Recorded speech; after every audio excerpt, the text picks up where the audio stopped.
Welcome to Draw One Last Breath Horror Podcast. My name's Matt. I'm Butch. I'm Jolly Paul. Welcome to episode 162. This one's a big one. It's our Frightfest 2024 special Bonanza episode.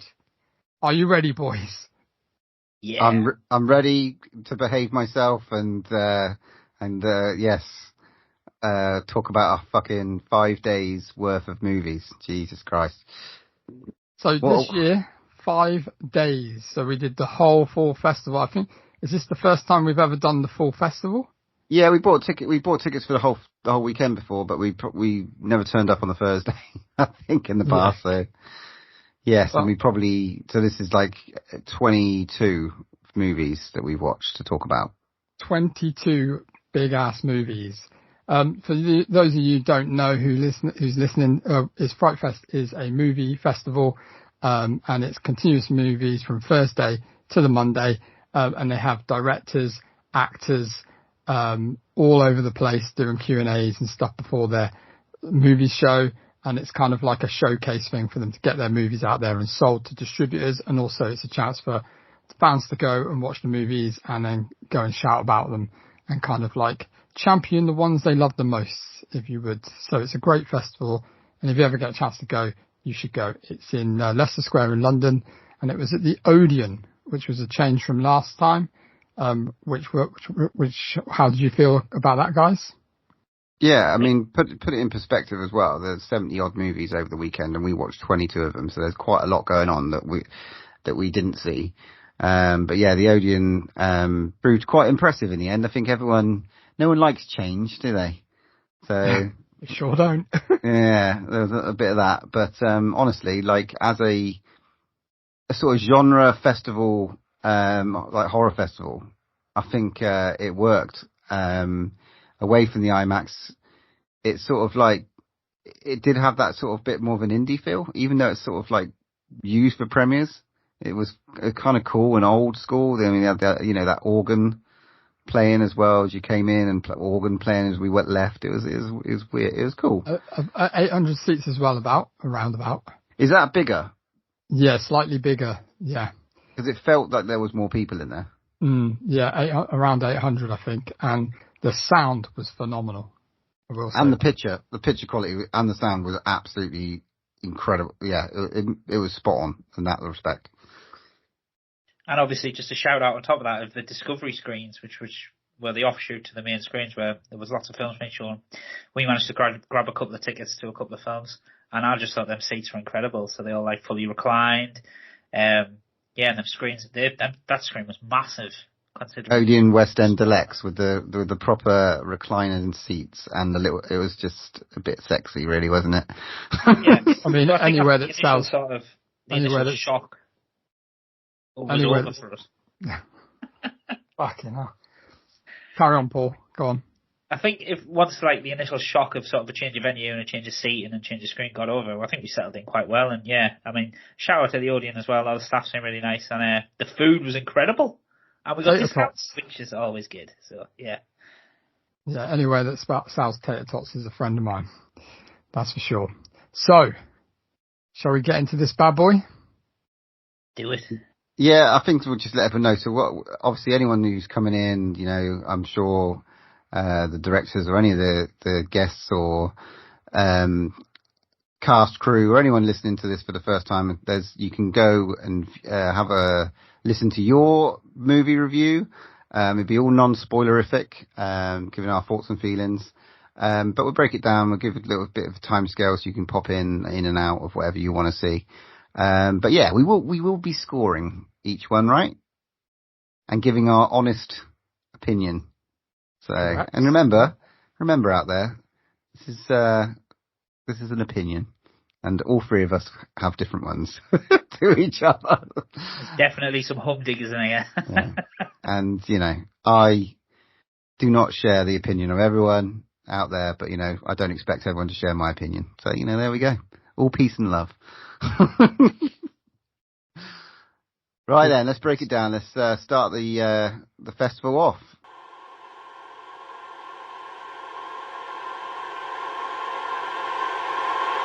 Who's going through the first movie? That would be me. So we got off the tube, checked into a hotel, ran around the first screening, and we were treated to the first film of the festival, which was Broken Bird. So this one was directed by Joanne Mitchell, who's a Frightfest regular, has had many films shown there. And yeah, this centres around Sybil, who works at an undertaker's. So she's a mortician, and she's a bit odd, shall we say? During her adventures, she meets. She's quite a keen, a poet with spoken word, and she meets a random guy at a museum and kind of sort of becomes a bit obsessed with him, and then suspense ensues. So, guys, what did you think about this one? Yeah, it was a very dark, twisted tale of one woman's sort of ability to one process her job and to sort of discontinue her fantasies with reality. She sort of the two sort of blur into one, and it does. And there is some really interesting humour. Rebecca Calder, who plays Sybil, is just absolutely outstanding in this. This was a real surprise for the first movie. I enjoyed it from start to finish. It was a real good one for me. Really different. It felt really different, and it had some interesting moments. Very, very dark, twisted moments throughout. So yeah, worth a watch, this one.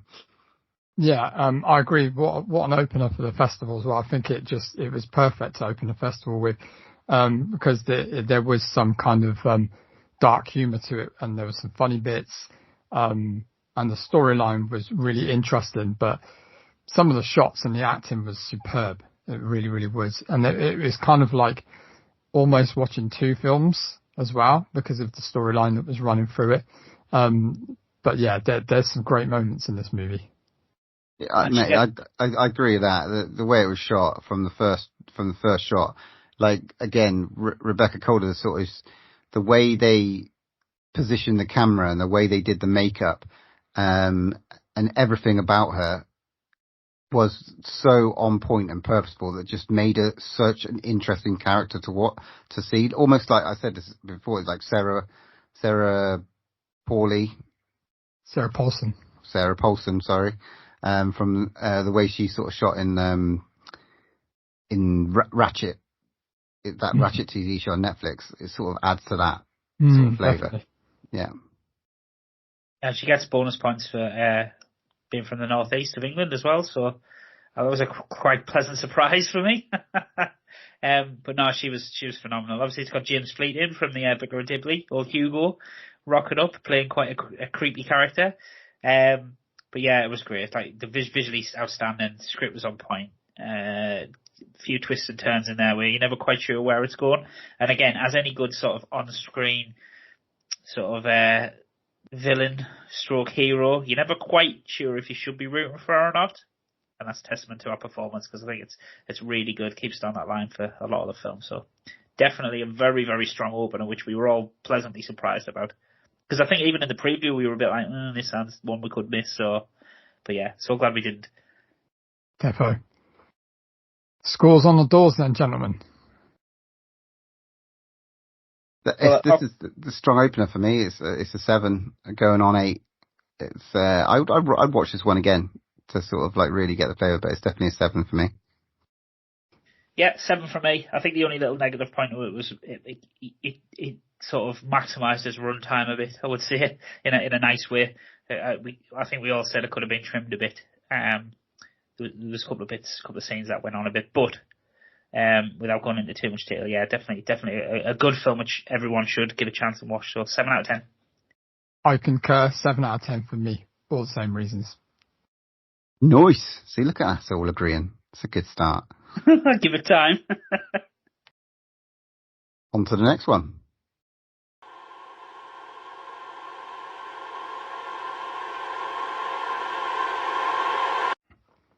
So, the next one that we watched was again in the main screen, and this was called Test Screening. Now, I like the look of this one. The poster art looks fantastic. So it follows 4 teens who find out that there is a test screening is coming to their little cinema in the middle of nowhere. But the film is actually a mind control experiment, and things start to go wrong. So this one was directed by Clive Baker, and I do believe it's his first feature film, which is interesting. I thought this was a great little movie. It started off so really, really, really well with me because it's set in the 80s. It's got a bit of a Stranger Things feel to it, but don't let that put you off if it is, because it's not. I don't think it's a kids film per se, but there's definitely themes running through it. And I mean, you can't get away from it. It's set in the 80s. There's one standout character that I thought was the MVP of the movie, which was Drew Sheeds, which plays Reels, which is he's like a film nerd, and I thought he was fucking spectacular in this movie. He was just written so well as a character, as the film nerd. But you know, in some films where you get film nerds where you just absolutely hate them because they're annoying, he wasn't annoying. He was actually really lovable. And it follows him in this cinema.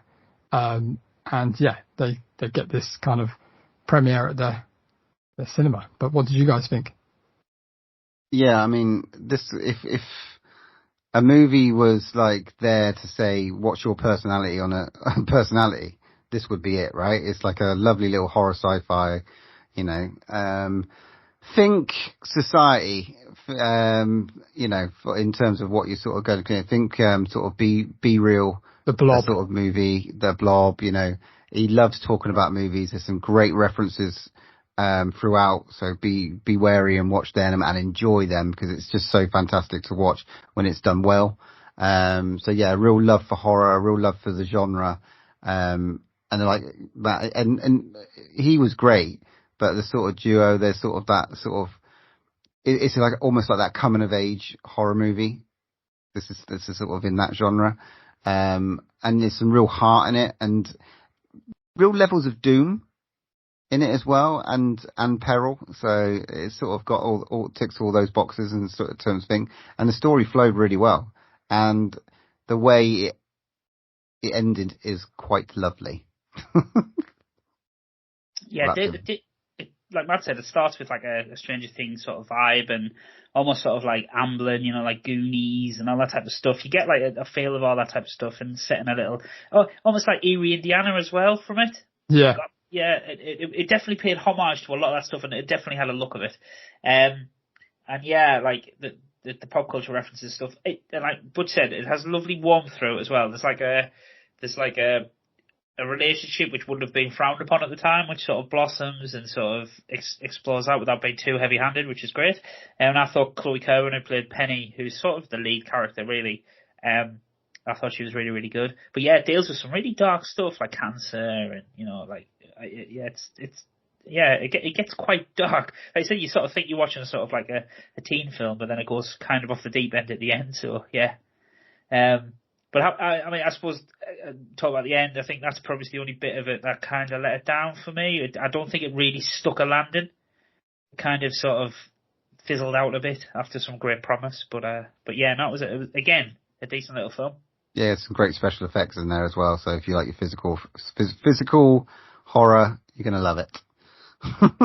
Absolutely. There's one great scene as well where basically the film nerd guy's trying to explain to his friends, basically he's acting out the film The Thing, which is just acting out, but he does it so well. And the music, the use of music behind it, it's like basically the music from The Thing thereabouts, and it's just like so perfect and so clever, just fantastic. But yeah, it is like that. The Thing's such a great film, but trying to explain it, especially the ending of it, somebody Yeah. hadn't seen it before, someone would just turn around and go, "Well, that's a bit shit." Yeah. True. Great. I'll start off with scoring this one if you don't mind. For me, it was a 7 again for me because I really enjoyed it. But I think you're right. Towards the end, it did fizzle out a little bit, but I really thoroughly enjoyed it. Yeah, I loved it. It was really good. It was a 7 for me as well. Really, really, really interesting, funny little quirky number. Cool. I think I'll just drop one and go at 6, lads. Because when did my opinion matter? But yeah, so like I said, never. Yeah, so like I said, it's a decent little film. Again, go and watch it and make your own mind up. But yeah, I just think because of the end, it sort of kind of lost me and dropped me out of it a bit. But yeah, still a really good start. Fantastic. So, shall we go to our last film of the Thursday?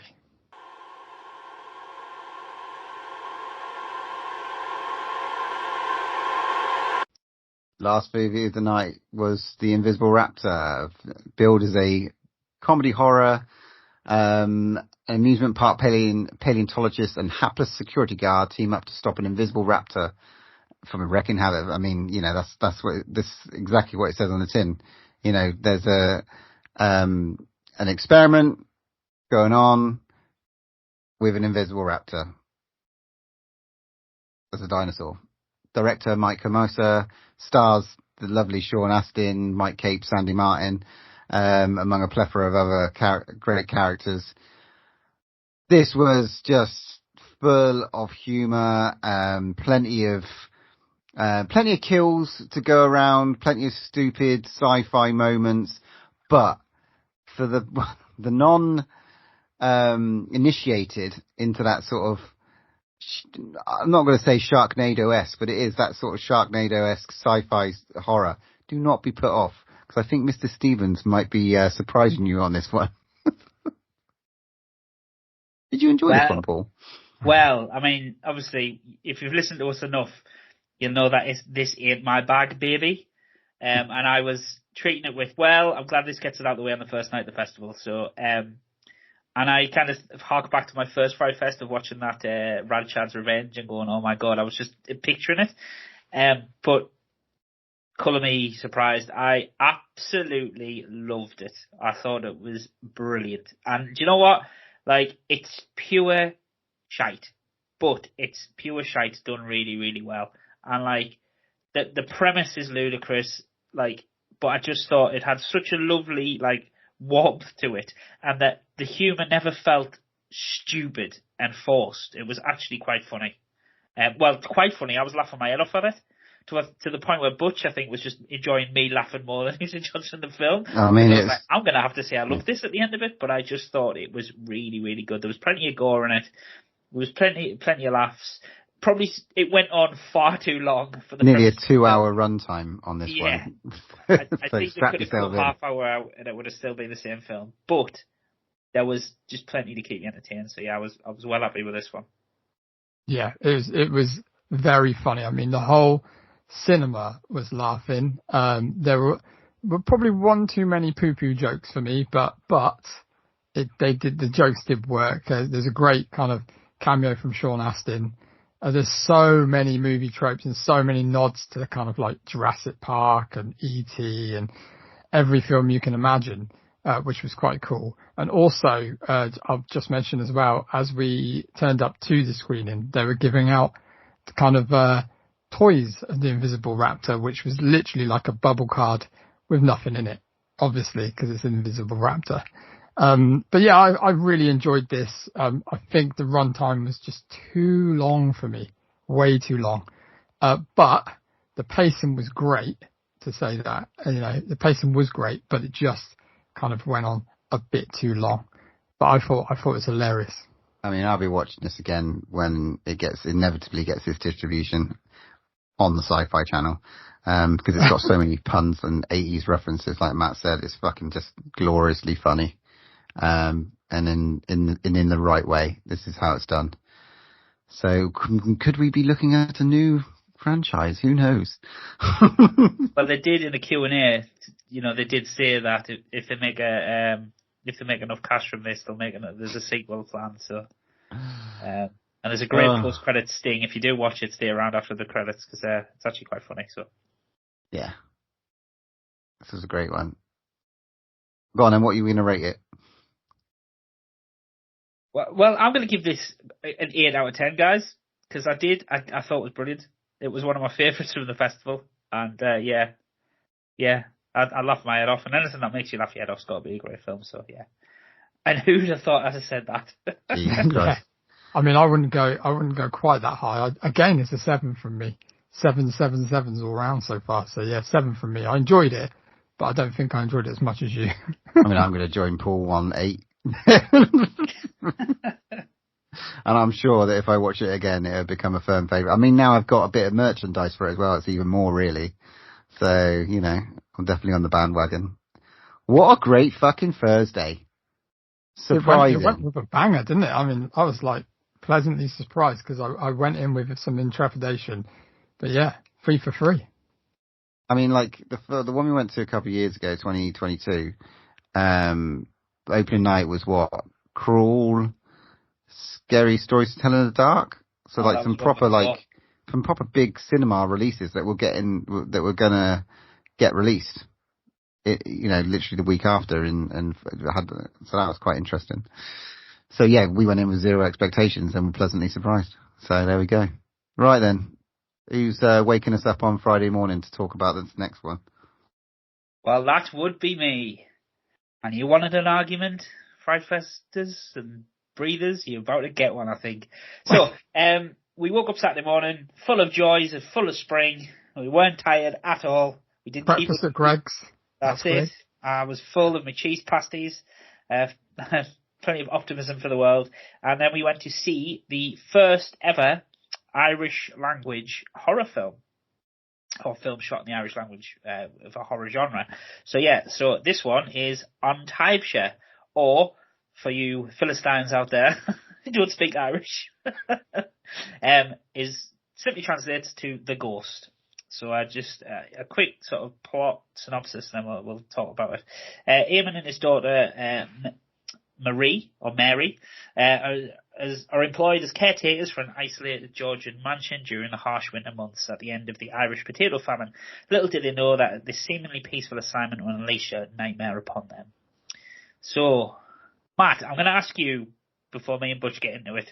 So, what did you think? What did I think? Yeah. I thought it was absolutely beautiful. The cinematography was amazing. It was really, really shot really, really well. And the acting, because let's be honest, I mean, there's not a very big cast. And basically, it centers around these two characters for pretty much the whole kind of film. And I thought their acting was superb. Really, really good. For me, again, I'm going to say it did go on a little bit too long for me. But I did enjoy the storyline. I mean, I mean, it's got, you know, little things for me. It was kind of like a bit like The Shining kind of esque feel to it. You know, the storyline was, you know, a caretaker's going to a remote place and he's slowly kind of getting worse as the film gets on. But I did enjoy it. I did enjoy it. Butch?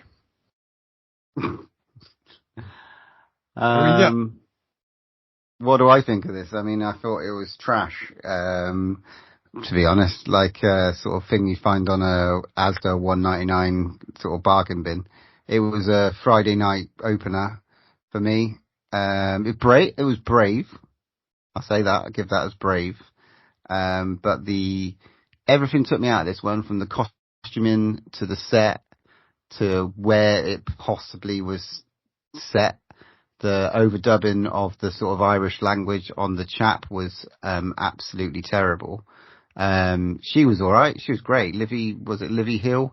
She was all right, but again, the costume delivery just, it was nothing. And then I guess the storyline from the start, and that annoyed me because I was like, okay, I wish that it would have gone down a different route. And then I just wanted to, you know, it was an hour and 32, which felt like fucking 3 hours. So there we go. Wow. So what do you think? Hot mess. I've got to disagree with you on the whole Asda bargain basement thing. I think that's a little bit too far. Nothing wrong with an Asda bargain bin. From you, who normally loves all that $1.99 bargain bin as well. You're the market audience. different bin. Well, look, I mean, my take on it, obviously, someone's mentioned the word brave. I think it's very brave filmmaking. I did get a chance to speak to the director for literally 2 minutes, and he's only a young lad, like, to be fair. I thought the cinematography was great. I thought the acting was great. I didn't get the dubbing, so I still don't get. I'm gonna have to watch it again, Paul, to see what you mean. And if you spoil the film for me, I'll kill you. But anyway, I thought it was really, really good. Matt's right.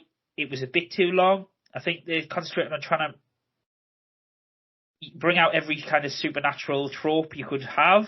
It could have trimmed out a couple of scenes. Definitely made the runtime shorter. But I thought the sound was incredible in that screen. I thought it was amazing. Paul's looking at me like I'm daft, but never mind. But I thought it was unbelievable. Do you mean the score?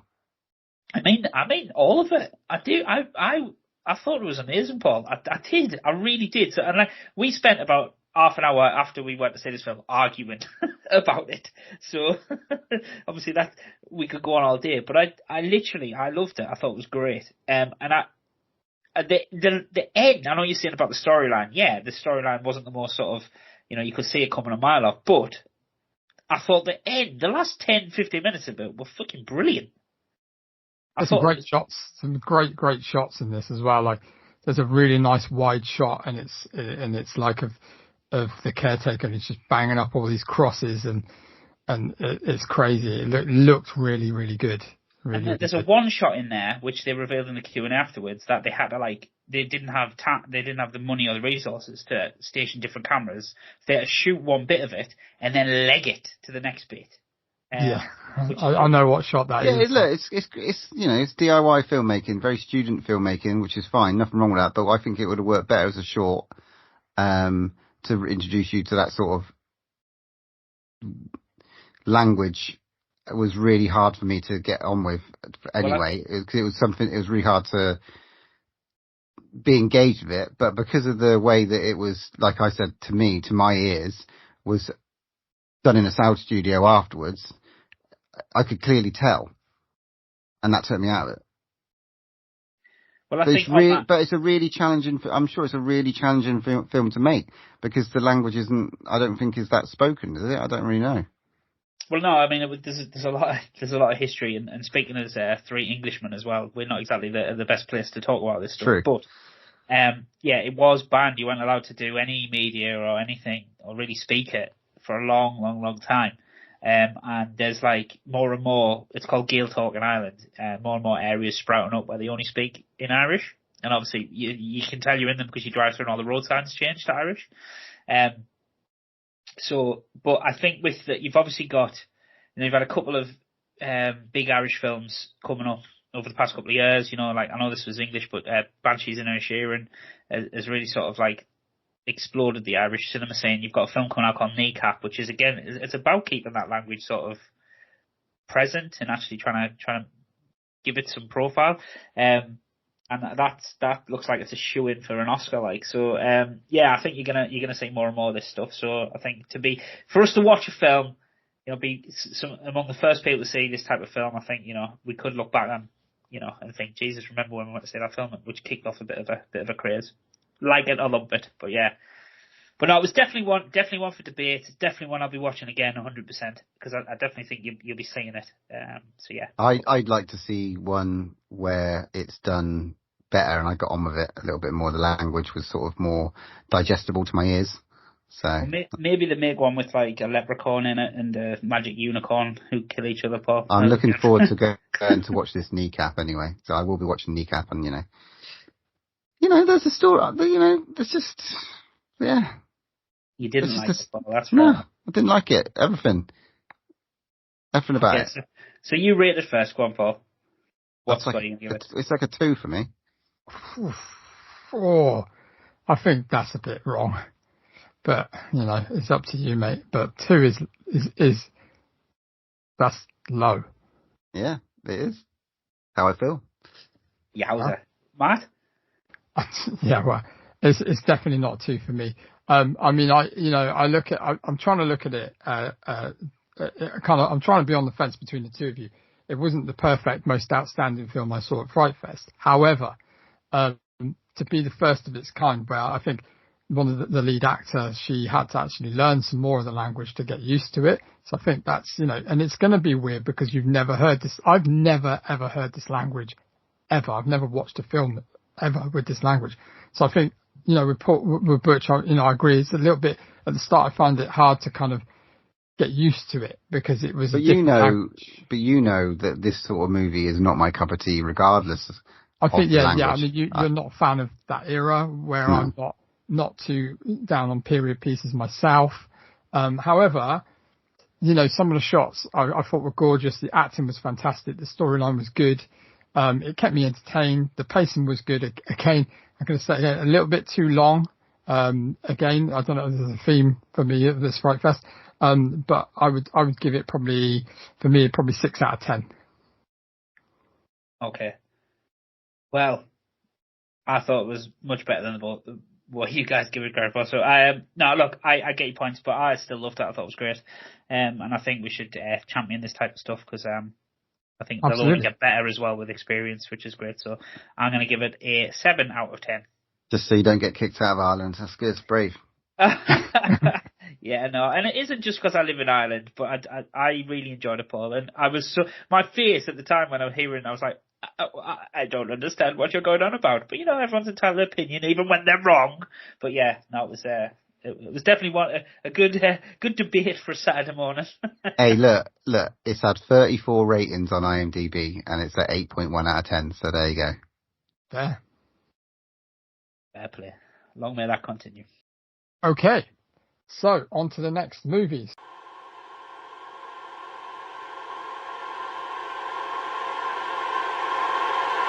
So, this one is called Bookworm. This one, we all... Not a horror.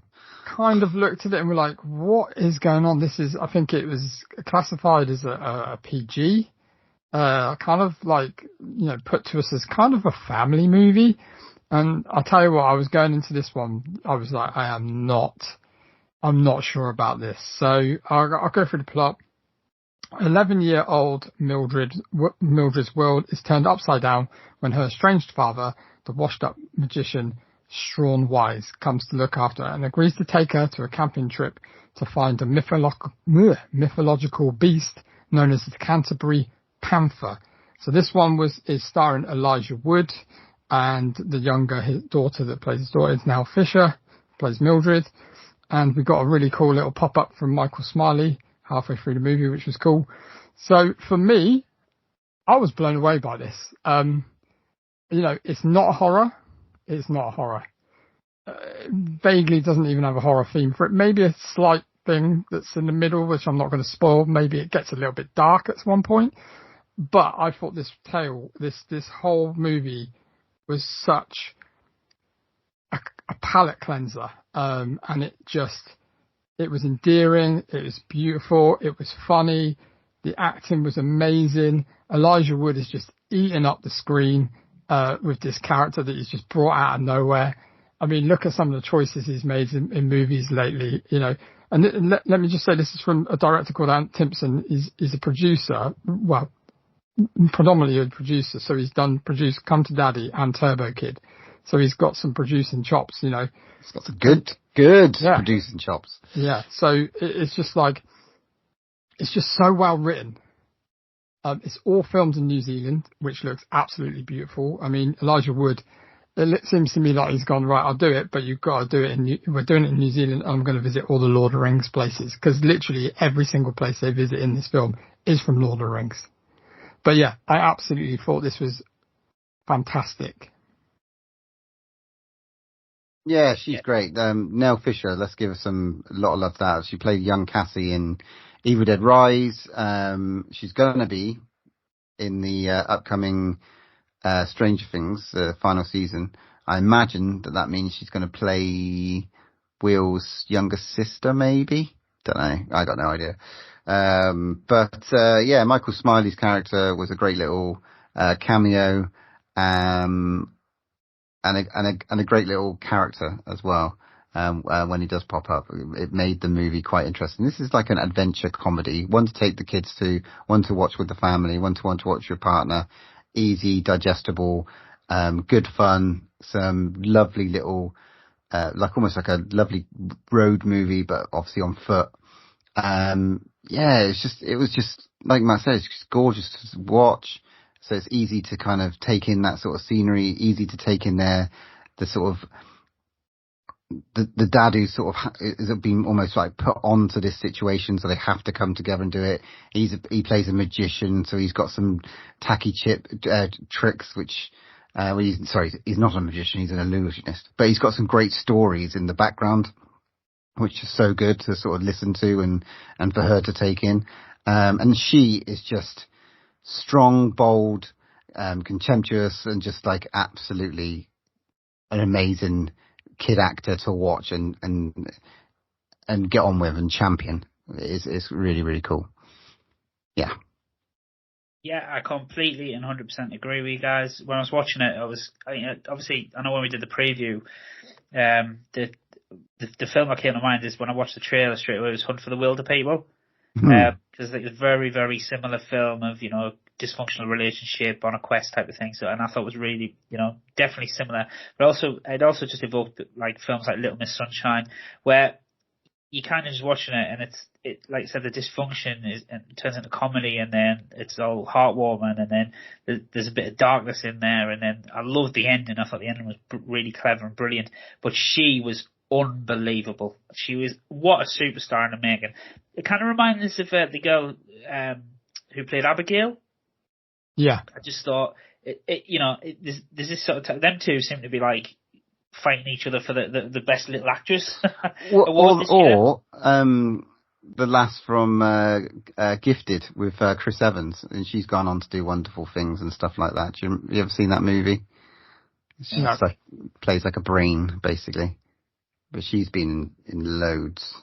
I just thought it was brilliant. I thought it was really, really, really good. A really good film. Just a really strong film. So yeah, not horror at all. And I think there were a few puzzle looks. And I heard a couple of people talking about like, should have been at the festival after we watched the film. And I thought, you know what? It's quite hard to watch 5 days of just like torture, death, killing and that. So I actually thought it was quite a clever idea to just go, you know what? We're actually going to put a proper film in there. And no, do you know what I mean? I say proper film. They're all proper films, but you know what I mean by that, don't you? I just thought it was brilliant. I thought it was really, really good, and a nice welcome surprise because we they could have gone out into one of two ways, but yeah, really good. McKenna Grace was who I was thinking of, and she's obviously been in Ghostbusters, so she's gone on to do lots. So that sort of reminded me of. Anyway, but look, okay, why do we think this one was played? Because of Frightfest history, I think. I think like this Come to Daddy, Turbo Kid, it's like they both premiered at Frightfest. Maybe that was one of the reasons.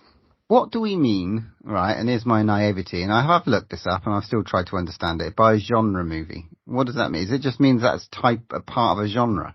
There's millions of genres. I know. Horrors have got millions of genres within horror. So is it just a thing that you say? It's a genre movie. Well, yeah, but I think when you say genre movie, I think it's it's like a smaller genre film. So like a horror film is a genre film, yeah.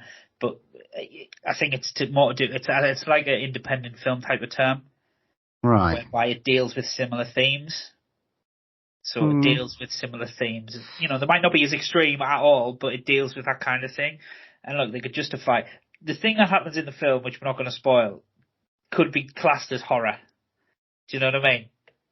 Very light, but if they'd have played Ghostbusters, Frozen Empire, Frighfest, nobody would be going, "Oh, why is this?" Do you know what I mean? Even though it's a family film. So I think, but I definitely think it's their previous relationship with the guy who made the film that's got it into the festival. But to be fair, who gives a shit? Yeah, it's a nice look at like an estranged sort of family sort of coming together. It's sort of building that family. Yeah, interesting. I quite liked it. I'd give it a 7. Yeah, I was going to give it a 9 out of 10, but then I was like, well, it isn't horror, but I'm going to give it an 8 out of 10. I thoroughly enjoyed it. The one thing I struggle with is I don't know how they're going to market this because it's not a young child's film. I'd say it's probably you're looking at like 11 upwards. but I'll definitely watch it with my daughter. I think she'd really dig it. But yeah, 8 out of 10 for me. I think they'd be very clever to market this. If she's going to star in Stranger Things, I think they'd market it off the back of that crowd. So, but who knows? But yeah, I'd give it an 8 out of 10 as well. I thought it was brilliant. I thought it was really, really good. One of the standouts. Which we weren't going to see. Yeah, we weren't going to boycott. But I'm glad we did.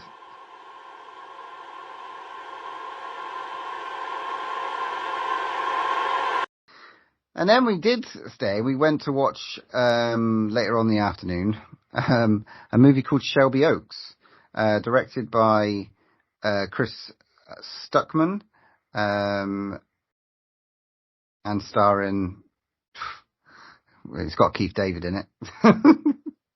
but 2 minutes, if that. Totally worth it. But yeah, this movie's basically. Okay, this is really interesting. A woman's desperate search for a long-lost sister falls into obsession upon realizing that the imaginary demon from their childhood may have been real. I mean, this is sort of like on the lines of Hell House LLC, Paranormal Activity. Matt's wagging his finger, but there's definitely some. Careful now. Likeness to the way that the elements were shot, shall I say? Certainly the beginning. Certainly the beginning. It's a tale of two halves. Definitely, it's an interesting one. It starts off in the found footage genre, which I wish that it stayed in there. Following the paranormal paranoids. That's right, isn't it? Yeah. They were like that whole YouTube sensation. Filming and documenting weird instances, and then they go missing, Blair Witch style. And but this time they've got the whole of the internet to try and look for them, as the keyboard warriors do. And the sister has never given up, and I think it's 15 years later she's still looking. So it's and it follows her and her search. That's the important thing. I liked some of this. That's what I can say. I definitely got on with some of this, and there was some this is one of the more creepier movies that we watched. A sort of real ghosty sort of tale that definitely had some potential for some really interesting moments and good scares, but perhaps didn't actually get there, in my opinion. But yeah, I didn't mind sitting through it. What do you boys think? Yeah, I mean, for me, I think we had the problem, didn't we, that everyone was hyping this up, so we got told that we must go and see it, and it was one of them that people were buzzing around before we went in. So there was definitely high expectations for it, and I can see why. But for me, it like as Butch has already said, the start was great, and it definitely evoked Hell House LLC. Sorry, it definitely had that vibe. And obviously, found footage. It gets me. Found footage I think it gets you guys as well. It always does. Just the way it's shot. There's always a jump scare around the corner, and there's always something there. And then it kind of shifts tonally to this studio film, and for me, it lost all of its charm and uniqueness. And then the story that followed it wasn't amazing. And then they have this kind of twist, which doesn't, for me, the reveal just doesn't hit. And I was like, oh, that was quite a clever thing to do, but you needed to spend a bit more gravitas on it. It's just it felt like, all right, well, next bit in the film. So yeah, and it's interesting because the director obviously came on to do a little a message before Frightfest because he was supposed to be there, but he had flu, and he was saying that it started off as a really small film, and then people give them loads of money, and it ended up as a really big film. And I just think it suffered for that. I think it became too big for them. Or too it was big, presented by Mike Flanagan, wasn't it? Yeah, and I just think that hurt it from a lovely little cool tale to something that was really big. And I just think they lost it. But entertaining, but I thought it was a bit of a missed opportunity. Matt? I can see why a lot of people will love this film. But yeah, I kind of concur for what you guys have said. There are some really cool little set pieces in this, some really eerie moments. But yeah, I think there will be a big audience for this. And I think with Mike Flanagan back in it as well, it will probably do pretty well. I mean, Chris Stuckman is his first proper movie. I'd like to see what he does next, because I think that, his YouTube stuff is pretty cool. He's got a certain style, but this is quite a bit different to his YouTube stuff. So, let's see what he does next. So all the best to him, really. But yeah, I enjoyed it to an extent. Yeah. Were you scared? Did you feel at Not really. unease? It just didn't deliver on that, and it had moments which should have done, definitely. Like, there are bits in this movie where you could quite easily put your the hoodie over your head and hide like a scared little I can imagine this hitting well with the younger crowds as well, though, because remember those kids that probably haven't seen Blair Witch and haven't seen a lot of found footage. Maybe they'll go to the cinema and they're watching it and be like really freaked out by it. Maybe we've been desensitized by a bit of it by seeing so much of it in the past. So you never know. It could get legs on it. I think this will get a cinema release. I definitely do. Mm. But it's not due out till next year, as he said. So, but I think in that time, I think it'll get a cinema one. Cool. What do you rate this? Me, it's a 6. Very creepy 6. I'll go 6 as well. I agree with you guys. 6. There we go. Look at us all agreeing. We can Back do it. Okay, let's move on to our next movie.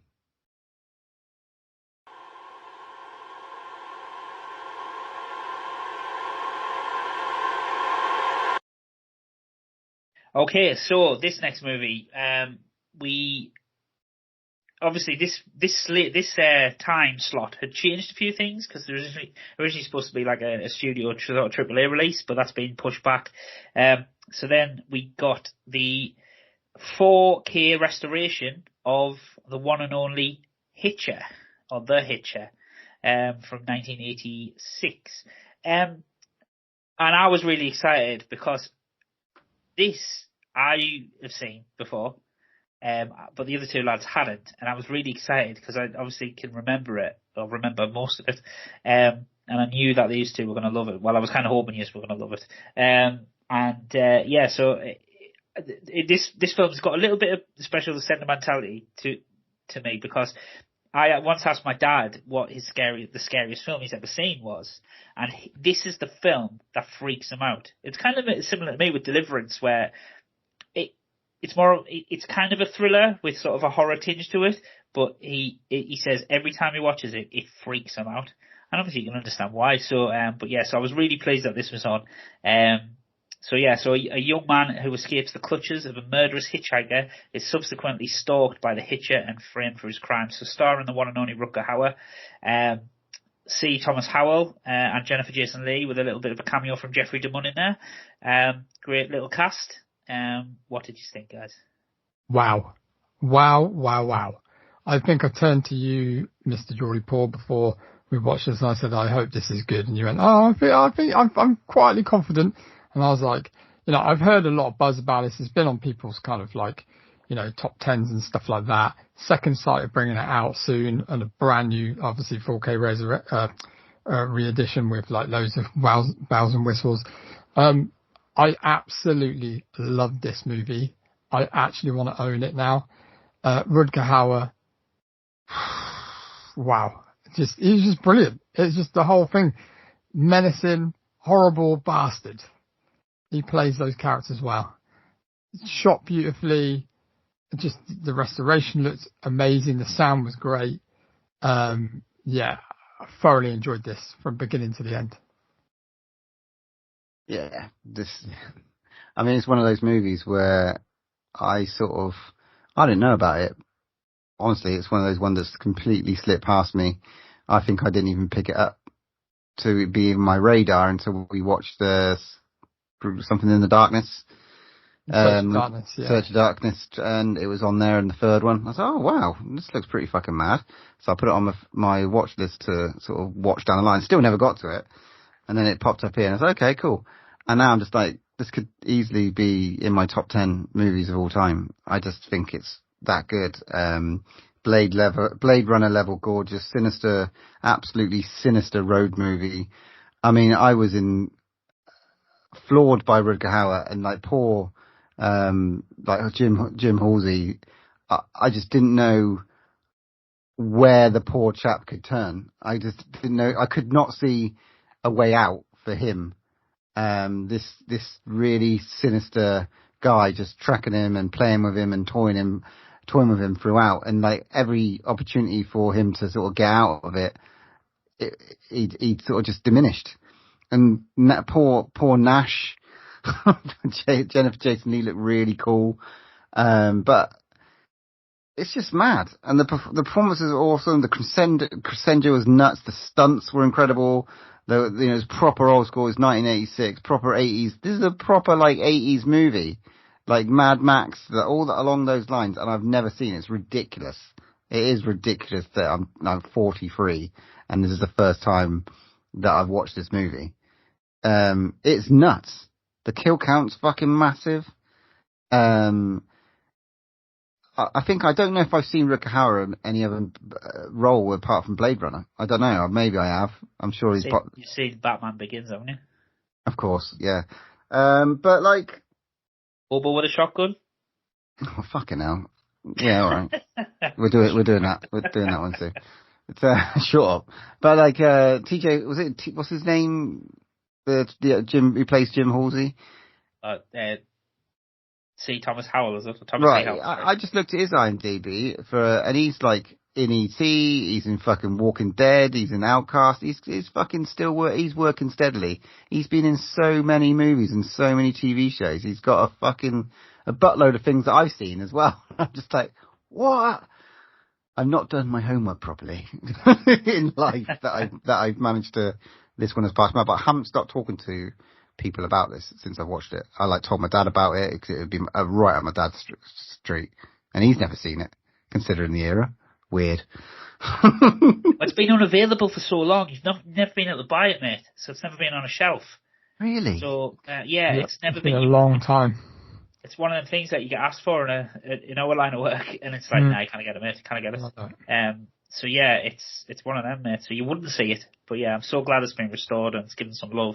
Because like Matt said, the restoration on it was flawless, absolutely flawless. It wasn't too much either. It still left that kind of feel to it, that grainy-ish feel. So it wasn't completely polished.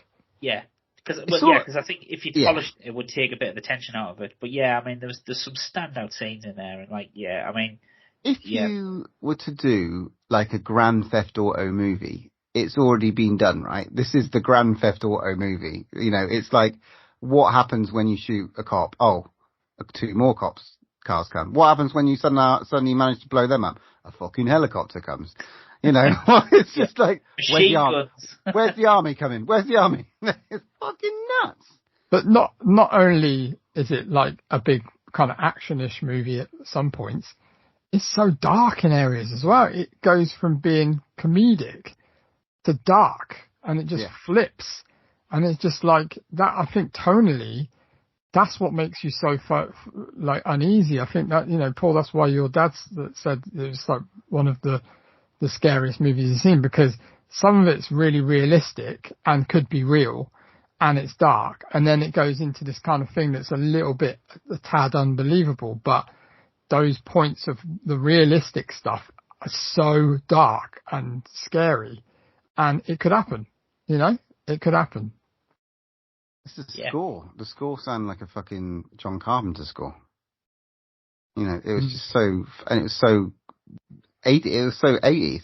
But you're right. And that bit with like Nash, you're just like, you're absolutely devastated with the result of that. You're not rooting for him whatsoever. You are rooting for Halsey to suddenly claw his way out of this. And he doesn't really get that comeuppance. He doesn't. I mean, he doesn't. He gets it, but at a price. You know, he's sort of the hero in the end, but there's just too much that's happened for him. I don't know how he's going to continue the next day. Yeah, fucking hell. Right. Have you got many max facts on this one? Because this was a sort of like, you know, this is an older movie, so we want to do a bit of a move from the vault-esque moment for this. I've got a couple of things, like, just a couple, but In Rutger Hauer's book, All Those Moments, Hauer mentions how executive producer Edward S. Fieldman settled on Sam Elliott for the role of John Ryder. Hauer states that apparently Elliott was so scary when he came into the audition that Edward S. Feldman was afraid to go out to his car afterwards. Sam Elliott had a scheduling conflict and had to back out of the role. I'm glad he did.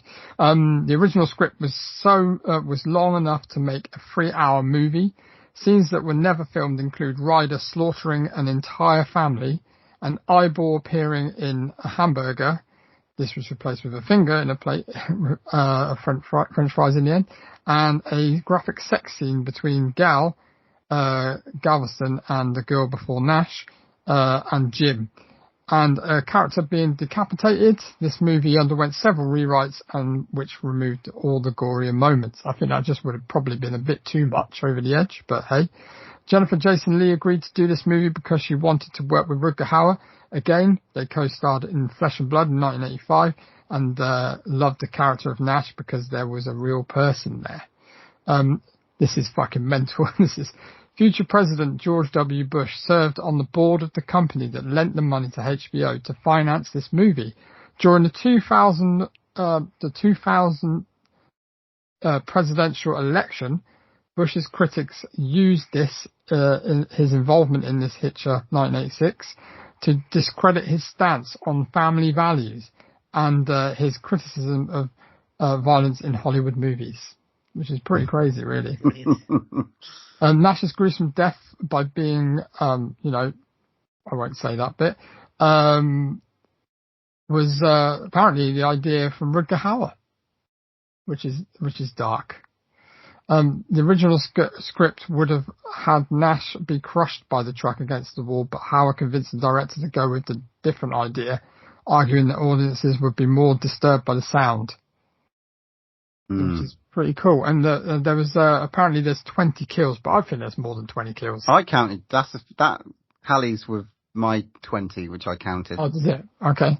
I can go through them if you want. I think I can even remember them all. You don't want me to? No, I think we've got so much more to get on with, mate. All right, well, then I'll just finish up with my 10 out of 10. So nice, 9 out of 10 for me. 10 out of 10 for me as well. Classic, absolute classic. Genius. I'm so glad you enjoyed it. All right, let's move on to our next movie.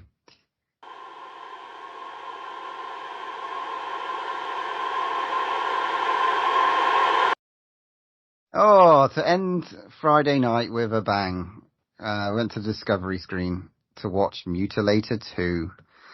Many years after its initial 1984 release, The Mutilator is being remade. A wrap party has been scheduled for the night following the final day of shooting.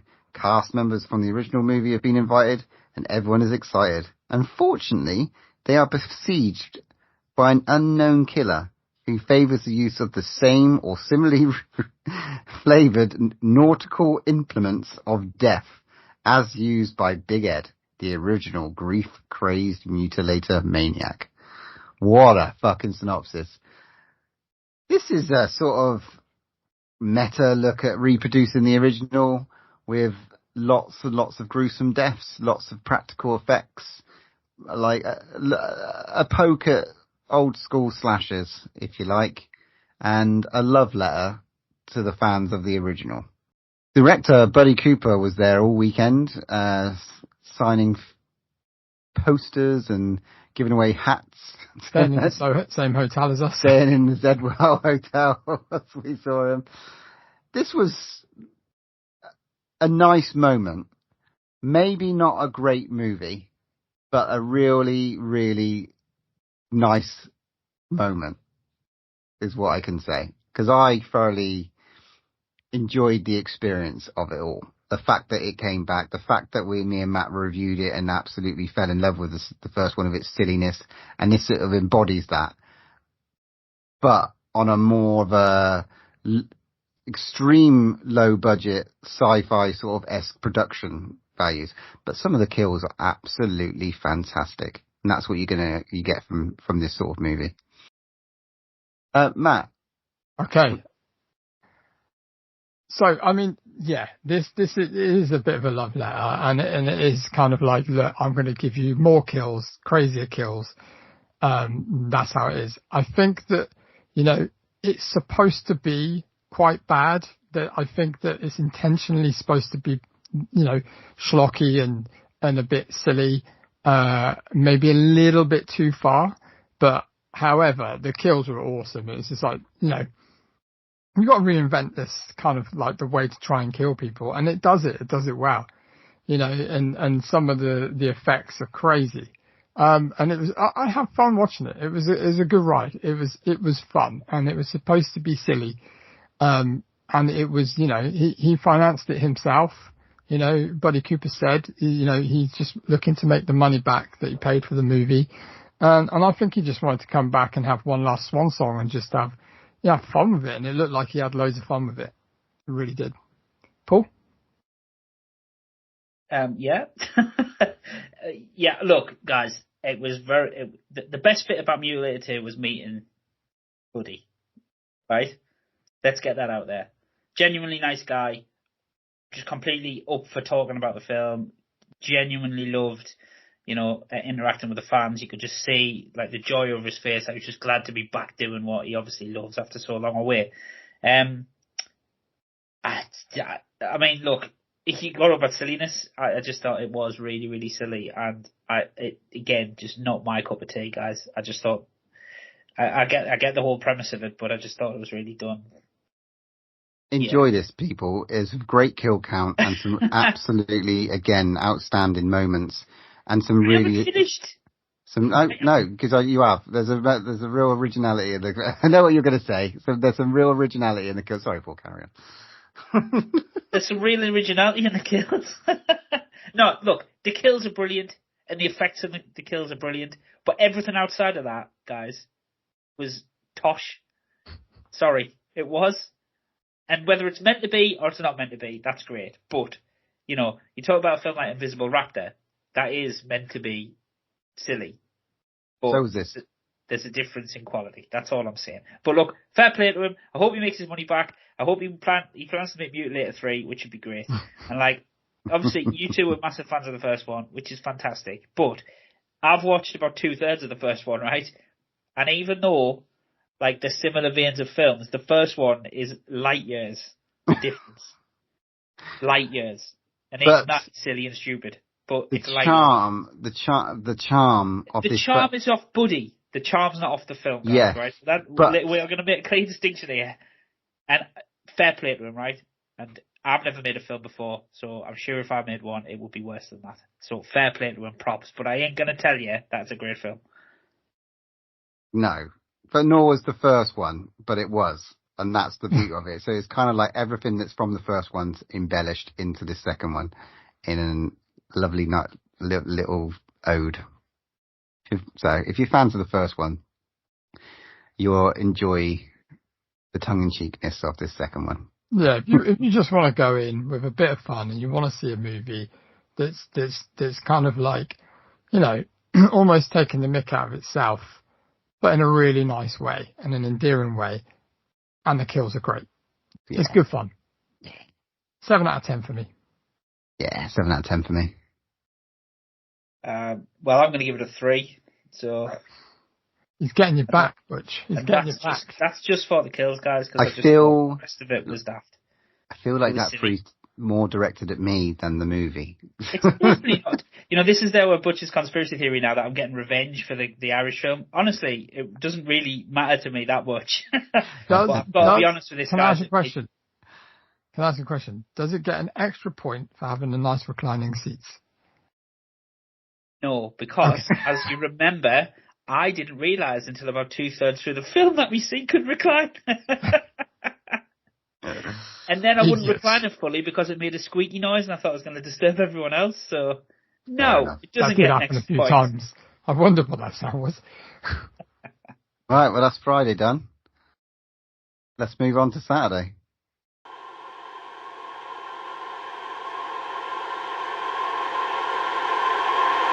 Now, I saw the trailer for this and I sent it to the boys and I thought, yeah, we've got to go and watch this film. It looks pretty pretty interesting. So a couple celebrate their son's birthday in the middle of the ocean on their boat. A violent storm hits and brings up hungry creatures from the depths, and they fight for their survival. So this one is by director Frederic Jardin, and he's actually starred in Titane, believe it or not. And this basically film is, you know, supposedly the world shifts and the sea goes on the other side. Is that what kind of the poles happens? the poles flip? Yeah, and their version of the poles flipping is the suddenly the sea is no longer where the sea is away, on the land. Yes, and then basically this family are stranded in the middle of nowhere, and they have to survive. And things get brought up from the deepest depths of the ocean, like big, massive, fucking crabs, which I thought was awesome. I really liked this film. I thought the daughter, Lisa Delamere, she was there at the premiere, who played Cassie, was really good. I felt like the family were believable. I felt like a real family. It felt like they cared for them. I mean, they were super rich. That's what I got a little bit annoyed with, because they had, you know, lovely stuff, but you know, their own boats and everything. But I really got on with this. I really enjoyed it. What did you guys think? I didn't get on with it as much as you did, Matt, to be honest. It's not a bad film, but I thought it was just okay. And that's probably the best thing I can say. I thought there was some really good bits in it, but overall I just thought it sort of just sailed along, and it didn't really make much of an impression on me. Sailed along, hey, but yeah, it didn't really make much of an impression on me, to be honest. Like I said, a couple of little standout bits, but the rest of it, I don't know. I just thought it was a bit, I was going to say far-fetched, but that's not a good criticism. I think I said afterwards, I think you have to leave your kind of like brain hat at the door. You know, you got to just go with it and have fun and just let your hair down and get your popcorn and enjoy it. Don't be so but crabby. I enjoyed it up to a point, and it was not going past that point. All right, and you talk about killer crabs. I mean, there was lots of them. You don't know. You don't. It's not happened to you. Yeah. I thought this was a real nice sort of family coming together movie of sort of trying to survive against the elements. A real kind of nice look at the social, with a sort of social commentary written down. I think that some of the social commentary was quite clever. They used this as an opportunity to sort of like poke fun of what could be at the bottom of the ocean, which was quite interesting. I like the characters. I like the way that they sort of explored it, and the setting where it was set in Morocco looked absolutely spot on. It could have been the bottom of the ocean as far as I'm concerned. And they had those moments of peril. I like this sort of movie. I like the dystopianness. The CG wasn't really relevant to it. If there were, you know, it sort of just felt very like a real story, which was pretty cool. We met the actress Lisa Delamere afterwards, who played Cassie, the sort of sister. I don't know, it's good. It was a really sort of good bash at a dystopian movie. It wasn't fun. It was sort of like, it was really, really creepy. You had the sort of younger kid who's just turned 13. He was a fucking, you know, shithouse. He was running amok and being a prick. Being a 13-year-old. Being a 13-year-old, yeah. You know, it was good. It was a really good Saturday movie to watch. Really. I think it's a great opener as well. It just, the thing is, I'm a bit of a sucker for a survival movie.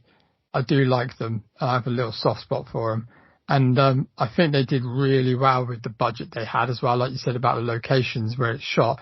I mean, they shoehorned a little bit of kind of like, you know, the ocean's got too much plastic in it, you know, they kind of put those themes through it, which is, you know, fair enough. It's cool. But yeah, I thoroughly enjoyed it.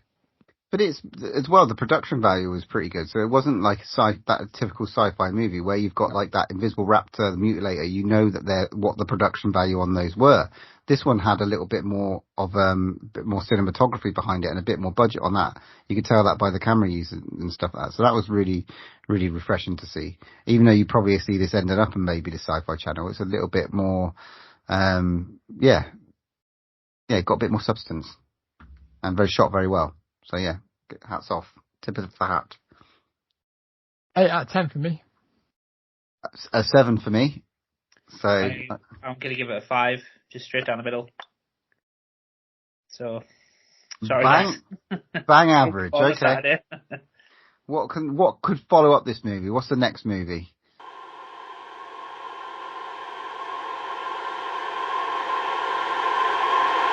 A film that has threatened to come out for the past year. So it was. Do you know what though? I was quite liked it that there's a guy from the studio came out and explained why it hadn't come out yet, which I thought was quite nice. Yeah, it's a Lionsgate movie, isn't it? Yeah. So this film is The Last Voyage of the Demeter. Just to give you that blurb, it's been out in the US for all that time, and basically what 2022. Yeah, the E1 who had it was sold by Hasbro, which I never knew Hasbro owned them, but Hasbro owned this studio company, and it got lost, and he was like, believe it or not, it's taken all that time to get all that sorted.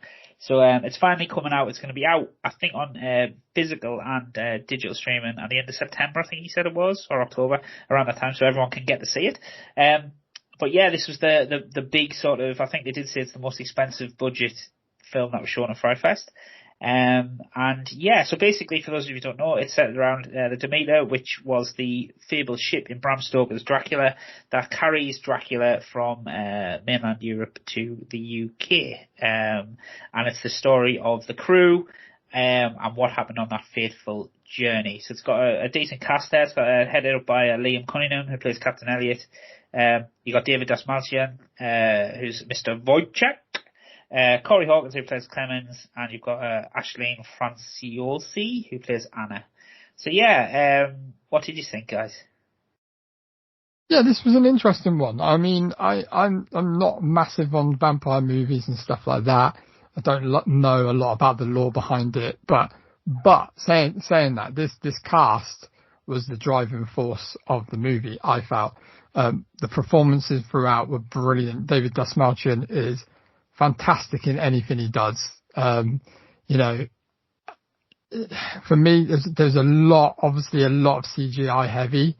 It doesn't look like there was a hell of a lot of use of like practical effects. And again, for me, it had a little bit of pacing issues. It seemed very long, but it was beautiful. You know, it's beautiful to watch. Great performances. You know, I enjoyed it to a certain extent. Would I go and watch it at the cinema? I don't know. I'm not sure. I think it'd probably do well if it came out in the cinema. It's a shame that it didn't. And I think it will do really, really well when it actually finally comes out. Butch? I love Bram Stoker's Dracula. And I'm fascinated by this story. When the trailer broke, I was really looking forward to this one coming out. So I would definitely go and see it, especially with the director being Andre Overdell, who did Autopsy of Jane Doe, Troll Hunter, Scary Stories to Tell in the Dark. You know, he's got some great little repertoire, and you can tell that it's set in that real gothic style. The period, again, it's not really my cup of tea, but when it's done well, it's really good, and I like that. And I really got on with the fact that I didn't really see that many boat movies, you know, movies set on a boat these days. You know, there's Survive. Yeah, all right, but to this grandness, you know, apart from Pirates of the Caribbean, I could probably put I haven't even seen Master and Commander, but you know, it's sort of a weird setting for a movie, because there's not much, you know, surprising how much they got out of the set, which was really, really interesting, and all the nooks, all the crannies, that they did, was very, very cool, and it made for a very interesting set. And David Dasmalchian, I didn't even notice that it was him for ages, so that was pretty cool. Liam Cunningham was good as the captain. So I got it. I liked it. I liked all the. I was trying to pick holes in it, then I realised that. It had some really interesting moments. I liked the way that they. I mean, it's a story from a logbook in the book. And it's sort of expanded on a little part of the story, and I thought it was done well. So we knew at his heart that if they were good, but they could have changed it. They could have just used it as sort of like news. So you suppose you kind of don't know which way the story's going to go. I don't know. I got on well with it. It wasn't bad, but it wasn't enough there for it to be amazing, but it did look really, really nice. So yeah, that's my thoughts. Yeah. For me, it's just that typical sort of big studio, lavish production, decent cast. Nothing particularly wrong with it, but nothing. No real heart. Yeah, no real heart. Yeah, there was. I mean, I thought the vampire creature was great. I did think that the Dracula bit. I kind of was a bit disappointed that it was just the creature, though. I kind of thought you were going to get a bit more sort of morphing into a human and back to sort of trick the crew a bit. I didn't quite. There was obviously creative like familiars in there, which I thought was going to happen, and they break one out, and I thought that was a bit of a forced sort of character in the end. Some of the plot things I thought were bold choices. I thought there was one death in particular I thought was quite shocking, which I didn't think was going to happen. But I think they did play it slightly safe towards the end in the film as well. So, but it looks beautiful. It is that type of thing that would put bums on seats, had it been out in the cinema. So I think it bombed at the box office, but that was because it was only released in America. So I don't think it's it's probably going to find its home, like you said, on streaming and did physical release as well. I think it'll definitely shift some units there. But yeah, it was fine. That's again nothing to blow your socks off. But again, this film is exactly as I expected it to be. Shout out to Corey Hawkins that played Clemens as well. I thought he was really good for it. I think he held the movie together as kind of the lead character. I thought his performance was great. Throughout, I thought the performances were fantastic. It was really good. And like Butch, you said, you're totally right about the sets. Like, you're confined to a boat. There's not a lot you can do with it, but what they did do was good. Really, really, really well done. But yeah, I just don't think the creature did it for me, really. At the end, I was really hoping that would be a bit more to it. But it was an interesting watch. I'd like to see a sequel to this. The return voyage of the Demeter. I'm talking about Bram Stoker's Dracula. I know what you're talking about. I was trying to be funny. I was trying to be funny. Please, if you're listening, vote on who's funnier. That's already been in. And Matt'll win. Okay. As a big studio movie, it's got to have a big studio rating. So, what do you think about this one? I'll go first. I'm going to give it a 5 again, just down the road, because there was some great bits in it, but it was as I expected it to be. Yeah, I concur. 5 for me as well. Average. Even though I pumped it up and talked about the visuals, it's still right in the middle. Average movie. 100%. But it had the money for all the visuals, so that's not an achievement, and it's, Exactly. Right then, let's move on to our next movie.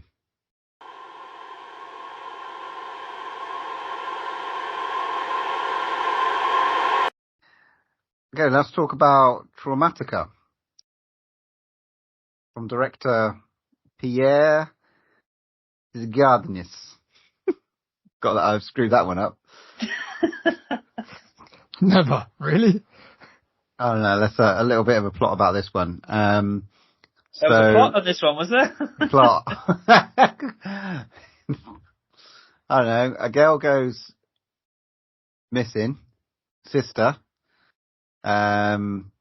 Stalked by some kind of demon. And children start to go missing at the same time.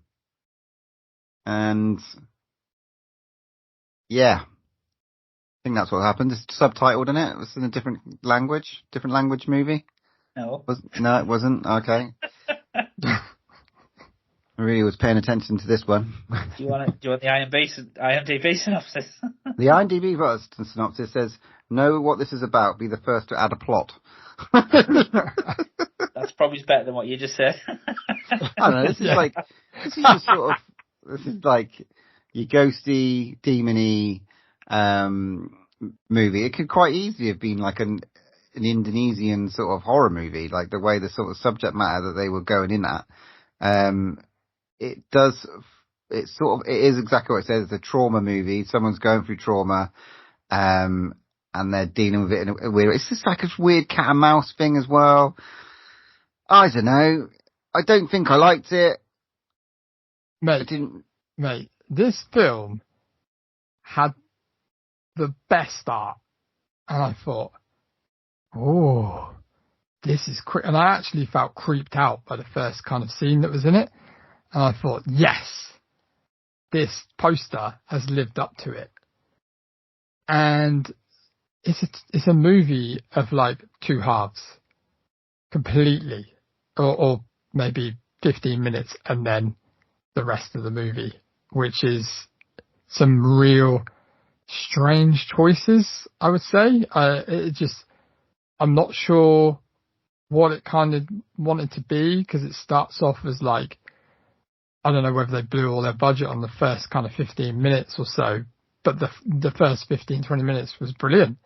Absolutely brilliant. And then it just loses its way for me, which is a real shame. It starts off very much like a movie about dealing with abuse and the sort of like handy cam-esque nature of it. The Evil Dead all written over it. Yeah. Evil Dead, 10 times over. And then it sort of turned into, a cultist demon movie, which didn't really tie in with anything for me.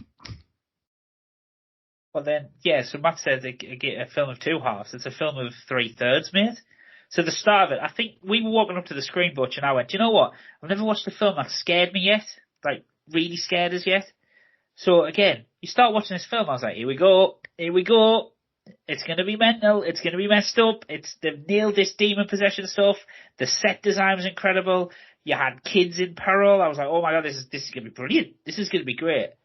And then it just flips into this, like, setting the story up, which I'm fine with. And then, so like you said, it goes from possession to like cultist to the dealing with this demon. And then all of a sudden cuts, time jumps, and then it's a serial killer film. And a not very good serial killer film at that. And and the grade of quality of filming changed with every jump. So he started off amazing, then it went a bit, and then by the end of it, I felt like I was watching Mutilator 2 again. And it was really weird, and like, but not in a crazy way. It was just weird, as in, why did they make these choices in the film? And like Matt says, what did you have a clue what you were making, or did you just keep throwing shit at the screen? Because that's what I felt. And by the end of it, I think all of us were a bit annoyed by it, because it was like, what? You just wasted a really good premise on this. And like, introducing a main character 5 minutes before the end of the film isn't a good idea. So this one bombed for me, guys, I think. Boob. Hard pressed to say anything nice about this one. Apart from, like you said, the first third was had so much potential. So good. There's a good. I think, was it a short that turned into a bigger movie? No, I don't think it was set out to be a short. I just think they got a bit big for themselves, because they've already done a film, which is Two Witches on Arrow, which admittedly I haven't seen yet, but Matt said it's really good. So I just think they get a bit too big for their boots and get a bit out of control and need reining back in. I think they were given quite a bigger budget, and they've gone for it, where Two Witches was quite low budget, and it was done really well with what they had. And I think this has just gone off the rails a little bit. Maybe, and lost its way. I'm not sure. But I wasn't a massive fan. I can see some people out there possibly could be big fans of it, because it has got some good things in there.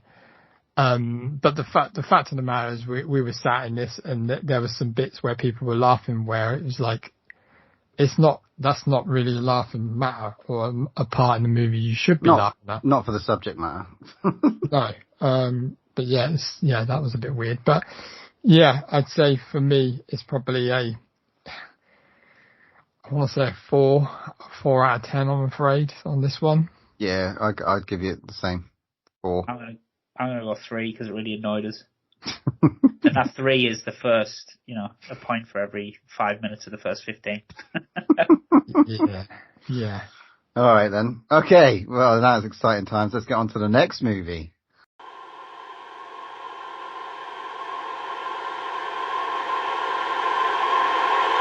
So, on to the next film. It was Strange Darling. Nothing is what it seems when a twisted one-night stand spirals into a serial killer's vicious murder spree. So Strange Darling is directed by J.T. Molnar. Cinematographer was Giovanni Ribisi, which was quite cool. Starring Willa Fitzgerald, you might know her from the Scream TV show and Fall of House of Usher. And Carl Gorner, he was in Smile and Scream 2022. A bit of a connection there between the characters there. This film, from the get-go, has had a lot of hype around it. I said to you guys before we went in, we've chatted about it before we went in, it was getting a lot of hype. Wow, what were we treated to? An absolute treat. Stylistic, original, brave, interesting, looked amazing, well acted, crazy storyline that we can't really go into too much. Smashed it out of the park for me. Jordy Paul? Sorry. Yeah, I mean, guys, I'll be surprised if this isn't in my top 5 movies of the year. So and it's really frustrating that we can't really talk about it until everyone sees it, because it's one that you've got to go in cold. Yeah. You'll just have an extremely great cinematic experience by just not knowing anything about it. But unbelievable, absolutely brilliant, and from start to finish. And I felt like I was watching a Tarantino film. I really did, and that's not a criticism or anything like that. That's as high as praise I can give it. It was unbelievable from start to finish. I loved everything about it, and the soundtrack was amazing as well. Butch? Yeah, it's really, really difficult for me to talk about this one. Loose lips, Butch. Yeah, because I really want to just say something really, really, really, really film criticky right now, but I don't even want to. I'm not even going to say that because it will give away something that you. I think that's the beauty of it, isn't it? Though you should just go in.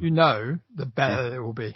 Yeah, this was absolutely incredible. Like I said, the 2 lead actors were amazing in this. It was very stylish, but very well acted, but not overly stylish for stylistic. It's not an arty one where just Paul Stevens is going to like it. This one's like, this is for the masses. This is for the masses, and it's like that first time you watched, I don't know, Pulp Fiction or Reservoir Dogs or something like that. This is just got incredible storytelling and delivered with 2 actors that are just on top of, really are just about to propel themselves into the stratosphere, honestly. And who knew that Phoebe's brother was such a good cinematographer? I mean, wow. Because that's a big part of this movie as to how it was shot and the way it was shot. Definitely. And the way the story is told and the way that it unfolds, will just have you chuckling and chortling and gasping and wanting more, honestly. With a lovely, it's an awesome movie. It will be in my top 10 for the year. 100%. Yeah, I completely agree. And I know we're being a really cagey around it, but we have to be, because you have to go out there and experience the same kind of. As soon as you see this bad boy out there, go and watch it, and then get on social media and say yes, you were right. Because there's two movies at the festival which were outstanding, and this one for me is my movie of the festival, 100%. This is number one for me, considering the other one is so close to being number one. There's really not much in it. But there you go. That's my favourite movie of there. It was just, it's fucking brilliant. From start to finish. 10 out of 10 for me. Yeah. Completely agree. 10 out of 10. Unbelievable. I don't know. 9 out of 10. I can't say it's the perfect movie. Sorry. But you know what I'm like. Sorry. But yeah. It could be a 10. It could be a 10 after rewatch. We'll be rewatching it as soon as I can get hold of the bastards. When we find out, I think it's getting distribution at the end in September at some point. Coming out. Yeah. End of September, so yeah. Definitely. It'll be at the arty cinemas, I'm sure. Yes, well, sometimes arty films are great. So fuck you. Yeah, this is brilliant, guys. Watch it. Okay, cool. Right. That's all we can say on this bad boy. Let's move on to our next movie.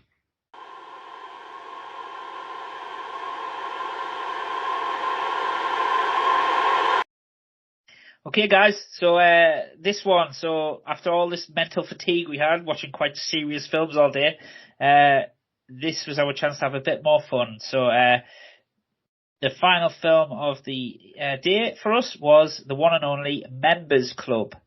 So this is directed by Mark Coleman, starring Dean Kilby, Perry Benson, Liam Noble, Mark Monero, Peter Andre cameo, which is brilliant. So obviously fans of the show will have heard us talk about Manfish, which was a complete surprise. We sort of watched it as a piss take and actually all thoroughly loved it, which was brilliant. And so it's obviously essentially the same director and the same pretty much cast. Most of them are in this one as a follow-up. And it's a comedy horror film. It centers around a male stripper group called Wet Dreams. So they're a middle-aged male stripper group, and they take one last gig at a rural working men's club, only to discover that they're about to become sacrifices to raise a murderous 16th century witch from the dead. Was that the storyline? Yeah. Yeah, that's what it was. So, obviously, I was looking forward to this based on Manfish, right? Because I thought Manfish was such a lovely film, right? And there's always a bit of trepidation thing. Is this just gonna be more of the same, or is it gonna be a bit shitter, or is the joke not gonna last? But guys, I love this. And again, funny as fuck. From start to finish, we were pissing ourselves. Well, I was anyway. And it was so good. And again, with a lovely little heart, a little charm through it as well. It knows what it is. It plays to its strengths. Brilliant.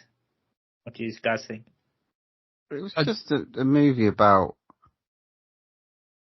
trying to recapture your youth and trying to maintain the status quo, as well as sort of build, again, sort of a nice little charming story about trying to build relationships with your loved ones as well. At the heart of it, just having so many quips and fun and puns, and the special effects were spot on. And sitting in there was this was an event. The whole audience was having a laugh. We had the cast and crew in front of us, which was quite an honour, to be honest. And it was just, I bet they must have loved it and lapping it up. They were all laughing as well. It's just an absolute treat to sort of be involved in this. I'd love to have seen Manfish in this sort of audience. It would have been great and fantastic. This is a British movie with British humour, but done in a lovely way. It's the likes of Full Monty and those old school sort of British comedies. It's almost like a new generation. I loved it. Matt? Absolutely superb. I mean, like Paul, Jordan Paul said, from start to finish, the whole cinema was roaring, belly laughing. It's what we needed on the closing film. Why no one has picked up Mark Coleman and took him to do massive blockbuster films, because he would be a fucking absolute gem if he was given some, like, even more, like, I know he's doing his own thing, but can you imagine if he did some, like, really, like, he's just brilliant as a director, I just think. And Dean Kilby, just absolutely plays his characters so well. It's just like, I mean, there's one scene, like, where he goes back to his house, where his house sharing with a bunch of kids, and he's literally, he's doing some sort of, like, Only Dads or something like that, and it's just fucking hilarious. He just hits it so dry that it's so straight, isn't it? Yeah. There's nothing wrong with it. As a character, is perfect. And then, like, all the rest of the supporting cast as well, just brilliant. Forgive me, I've got to look up his name, but the guy with the glasses that's from This Is England, I forget his name, Perry Benson, that's his name, isn't it? He just hits every joke. It's just like, I don't know, it all works as a collective. It all came together and it works. And there's just these characters peppered throughout that just, there's a guy with an eye patch that I think Blind Brian. Yeah. And he's like an ex-dart player, but I think he's the crazy guy in the bar in Manfish. You know, the guy with the beard in the bar in Manfish. I'm not 100% sure, but like, I don't know. It's just like, it's written so well. The jokes just hit every time. The characters are brilliant. It's just an absolute hoot the whole way through it from start to beginning. You know, Blind Brian, he's an actor called Steve Oram. He's the guy in Sightseers. Yes, I did know that actually. Yes. Yeah. Oh, just like brilliant. I cannot wait to see what's next. But like we had that love for Book of Monsters and How to Kill Monsters with Stuart Spark, this is sort of another ensemble that is sort of with British filmmaking that sort of works. They sort of got their crew. They've got the Kevin Smith effect. Yeah, it really, really is. It really, really is. They've got their niche, and it just works, and they're sort of very, very good at what they do, and it fills me with joy. Absolutely. And it's got a great character called Ham and Pineapple Hedgehog, or Cheese and Pineapple Hedgehog, which has to be seen to be believed. It's brilliant. So, and the craziest cameo from Peter Andre. And do you know what, right?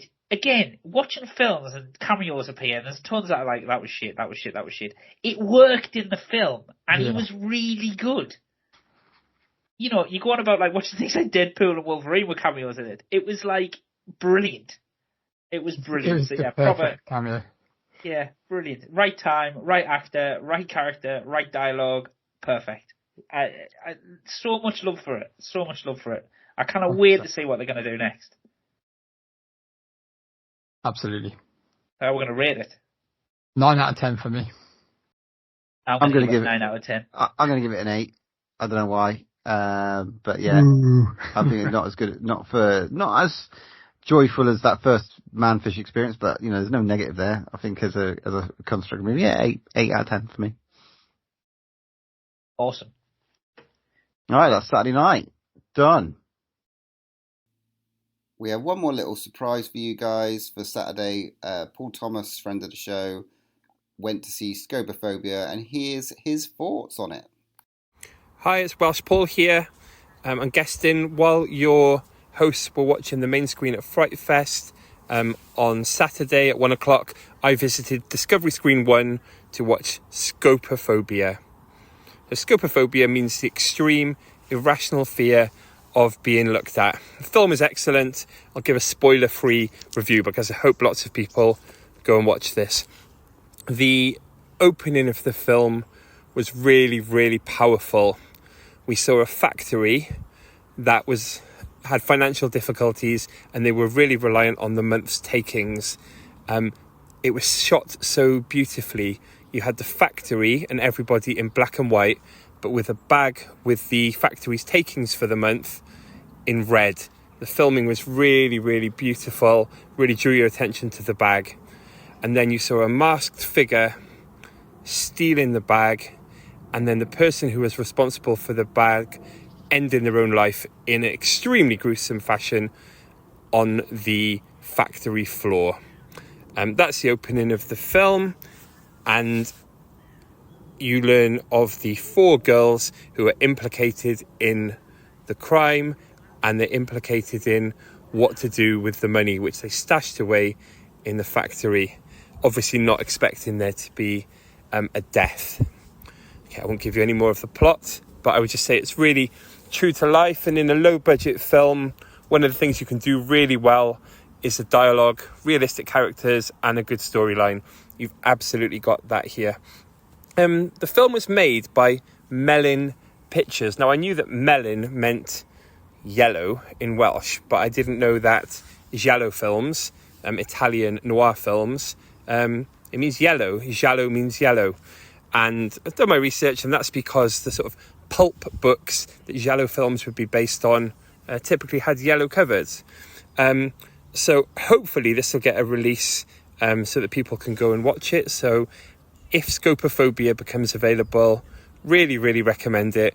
Solid storyline, beautifully shot, realistic dialogue, and a good narrative. Great film. Thanks for that, Paul. That sounds like a movie to watch. Let's move on to our next movie.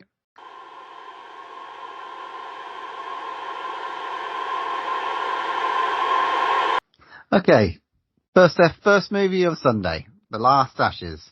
We decided to go and see this one, make the effort of getting up and watching a subtitled movie from Luxembourg on the premise of a really interesting plot. So let's go through that plot again. Helen returns to a native village under a new identity. Looking for revenge and alone, she is ready to do anything to destroy the Graff family. When we discussed this, we were quite excited about this one. We thought we'd definitely get up for Sunday morning, a revenge movie. You know, I'm hoping for the likes of Revenge from the director of Substance. It just sounded like there was so much potential for this movie. What we actually got was a subtitled movie set in Luxembourg, sort of after almost colonial wars. Sort of some kind of civil war going on. I don't know. A sort of quite foreboding family were keeping people down, you know, together in this like hilltop facade. And then at the same time, years later, the rest of the war's ended and they want to connect the rest of the country. But following Helen, you know, she's had a bad time. She's probably, you know, she was about 12, turning 12, about to probably get raped, and decided that she didn't want to be raped, so left. There you go. That's the start of the movie. Thoughts? Bleak. Yeah, a bit of a heavy watch for a first opening movie. Subtitle. I'm not going to lie, I was very tired from the day before. I was drifting a little bit. I didn't actually fall asleep, but I was drifting. But yeah, it's a weird one for me. This one, it was so poorly paced for me. It just kind of plodded along really slowly, with no really major set pieces, bar one kind of scene, which involved the leader of the cult type place and a little boy. And that was near the beginning. And then it just, for me, it just kind of went kind of like downhill. And it had potential to be something really cool, but it just fizzled out for me. It was just way too long, probably 40 minutes too long. And I just was bored. I'm really sorry, but yeah, that's how I feel on this one. Well, I mean, I thought it started unbelievably. It's obviously shot a bit in black and white. And it was quite hard. Oh, yeah. It was shot black and white, wasn't it? Yeah. Yeah, and I thought it was really I thought it was really cool, and I really did like obviously the maths with the kids and stuff. I thought it was going to be a good one. I really did. I was like, haha. Yeah, because it went from like the ratio screen. I thought, oh my god, is it going to be like that tiny ratio? And then when it went from black to white, did the Wizard of Oz shit, and just like, oh, now it's back in the format it should be in colour. Yeah, and I just never thought I did that first bit. I mean, there's a scene, obviously, which sets the Helen off on her sort of revenge mission. which I thought was really quite skillfully done. The second bit of the film, or well, 2/3 of the film really, it just didn't pick up the pace. It just kept plodding, and it felt ploddy. You're right, Matt. It did. And I thought there was a bit in it where I thought, oh, this is going to turn into some crazy fucking action film now. And the director did a Q&A and stylized it as a Western film. He wanted to make a Western set around these times because it's never been done before. I get that. But in order to have a great Western, there's got to be some shootouts, and some real, and when you're real using, set pieces. When you're using muskets, it's really hard to kind of put anybody in peril. The way you've got to load them and the slowness. It's just like, hey?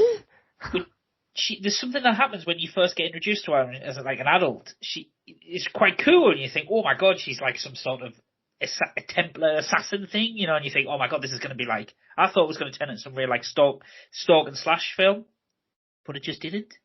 Yeah. And it was all the revenge kind of happened right at the end, and then there was a plot point, which I thought was really dark and really clever, but just brushed over, and I thought, well, fucking hell, why didn't you make that the big deal of the film? So it didn't hit the mark for me. They could have made it all black and white, and I would have preferred it. Poking fun at you, Paul, with the arty stuff, but honestly, that black and white bit at the start, where it worked for me, and it sort of set the real tone. When they converted it to colour, and we got a tattooed, sort of mischievous, wanting person coming back we knew that was going to take revenge. It was quite, oh, what's she going to do? And then she didn't do anything, really, properly. She wasn't really much of a badass, was she? What nah. We were expecting. Didn't quite get there. There's a movie to be told here, but they just didn't tell the right one for me. So yeah, that one gets a swift fucking 3 out of 10 for me. Wow, I think that's a bit harsh. Yeah, I mean, the acting was good, and it looked really nice, but I'd give it a 4 out of 10. Well, I'm gonna go slightly higher. I'm gonna give her a 5 out of 10. I'm gonna go middle of the road. I don't think it was as bad as all that, but again, when have you got a spare couple of 2.5 hours to watch something that doesn't entertain you for large parts of it? I thought when it was good, it was really good, but there just wasn't enough really good bits. So yeah, 5 out of 10. All right, let's move on to our next movie.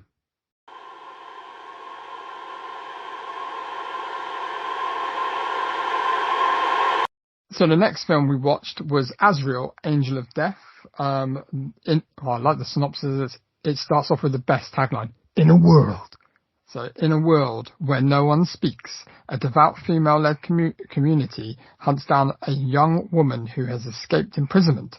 Recaptured, Azrael is due to be sacrificed to an ancient evil in the wilderness, but fights for her own survival. So this one is directed by Al Katz, written by Simon Barrett. You might know him as he's written The Guest and You're Next. And also it stars Samara Weaving. We all know who she is. She's been in some great movies, and she is brilliant in this. I mean, it's a film that has it doesn't have any dialogue. It's a bit of a dystopian film, I think. It's centers around Azrael, which her and her I would say boyfriend or husband have kind of got away from this culty kind of crazy cult in the woods, and then they get captured, and it goes from there. I got on with this one. It got better as it went on for me. Really enjoyed it. Different storyline. Some of the effects were really cool. What did you guys think? Yeah, this one really grew as a movie for me. Sorry? It's a grower, not a shower. It's a grower, not a shower. Yeah, certainly. I love Samara Weaving. This felt like she can just handle a movie where she gets the shit kicked out of her and then moves on to revenge. She's really good at that. She's really good at getting the shit kicked out of her and then kicking ass. So yeah, Dan Martin's special effects were fantastic. I didn't understand it was quick, hour and 24, and it paced really well. Sort of once it got its motor going, she just wanted to live, which was fucking really interesting to see and watch and see that. So she sold the whole non-dialogue movie for me. I would love to spoil the shit out of this because I have so many fucking questions in terms of plot and what was actually going on. So this is a lot of questions for me. I won't spoil it because you guys have got to go and watch it and enjoy because it will be out. But it really this one really like worked for me. All elements of it, even the sort of shocking end. But like, I've just got a lot of fucking unanswered questions in terms of the world that they're in and the world that is the bigger world that is we're watching. So yeah, which is good, which you should go on there and it should leave you asking questions. So there you go. Geordie Paul. Well, this is a film I think that's going to create a lot more theories than it is answers, Butch, no matter how many questions you ask of it, I think, because it doesn't really explain itself. And I think that's quite hard to do anyway with a film where nobody speaks. You kind of have to sort of imply what is going on yourself.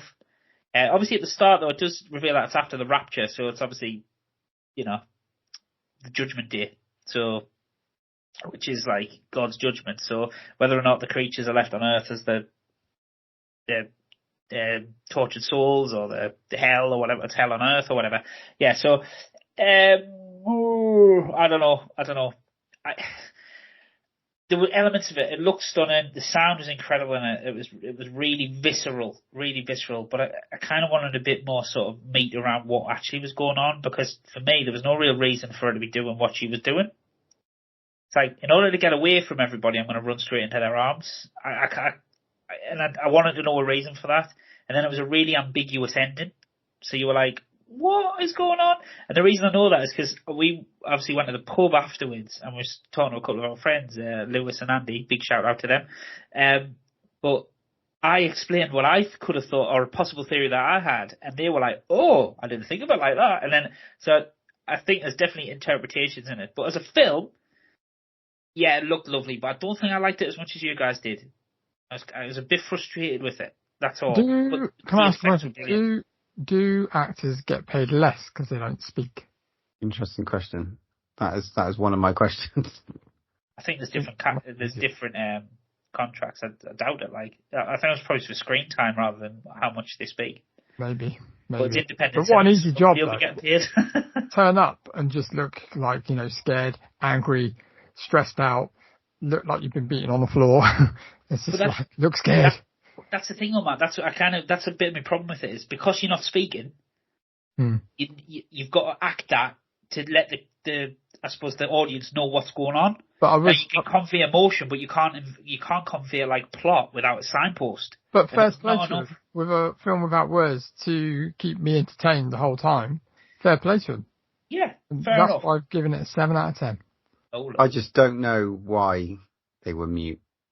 That was my problem. I didn't really. There was an explanation at the start, I think, and I was just like, I don't know why they're mute. It's to do with Judgment Day and how speech is considered a mortal sin. So if you do speak, it's basically a massive sin that's going to cause you to fall into hell. Essentially, that's basically what the whole thing was. They could talk, driven. They just chose not to, because otherwise they were going to get judged. Okay. I think 8 out of 10 for me. So I like this one. Okay, cool. I'm going to give it a 6, guys, because I didn't get on board with it as much as you. But it is an entertaining film, and again, to spark a debate and a proper talk about it, definitely go and see it. That's why I liked it. That's why I think it's like a lot. There's a lot to unpack. So it's very different.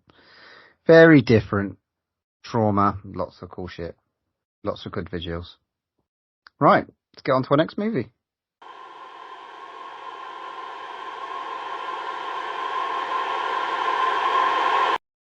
Okay, so the next film was Saint Clare. So just a quick little plot. In a small town, a solitary woman is haunted by voices that lead her to assassinate ill-intended people and get away with it, until her last kill sucks her down a rabbit hole riddled with corruption, trafficking, and visions from the beyond. So obviously this one's directed by Mitzi Perroni, and it's got a decent cast there. Bella Thorne plays the main girl, Clare.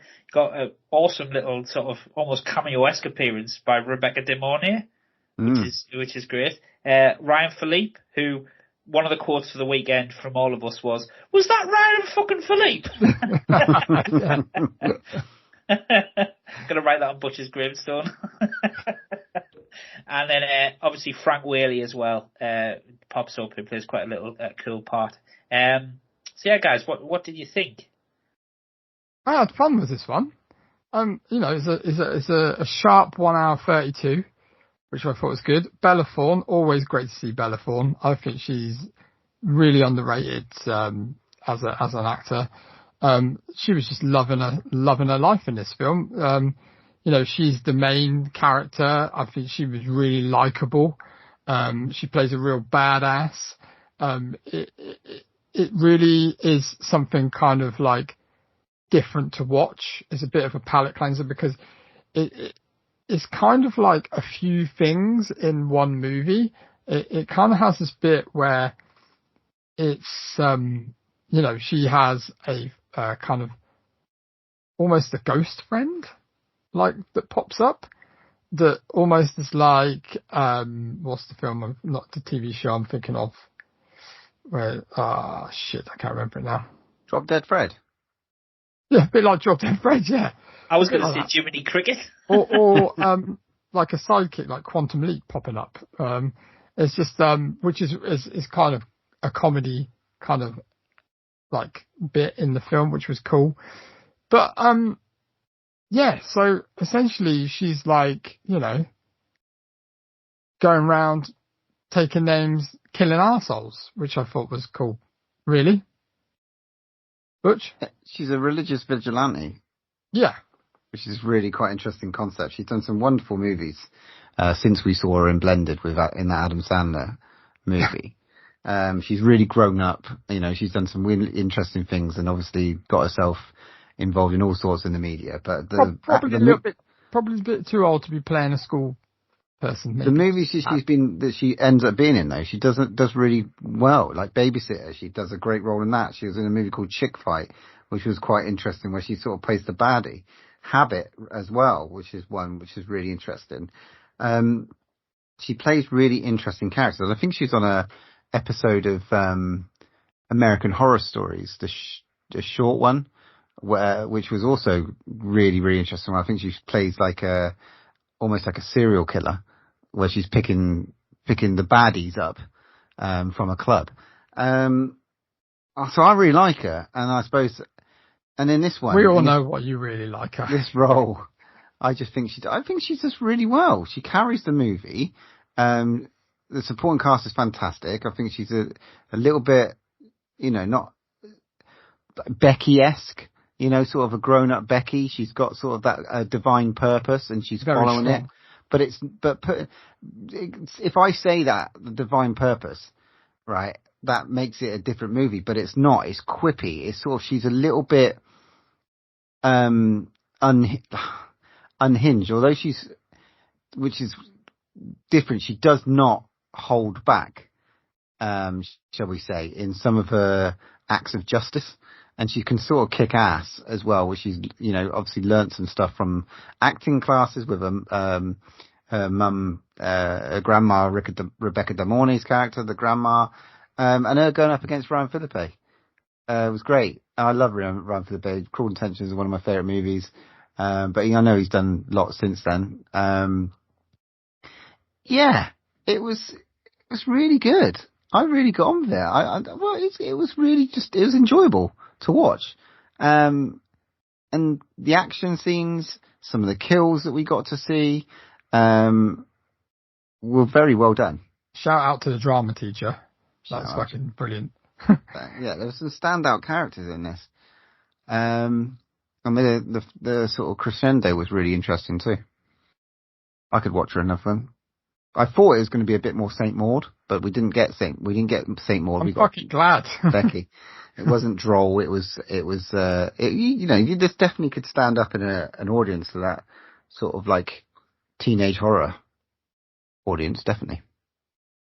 But yeah, so I kind of agree with everything you've said. I think for me, I just know why, because I was looking, we got, obviously you handed a nice cool free poster, and I was like, ooh, look at this is really cool.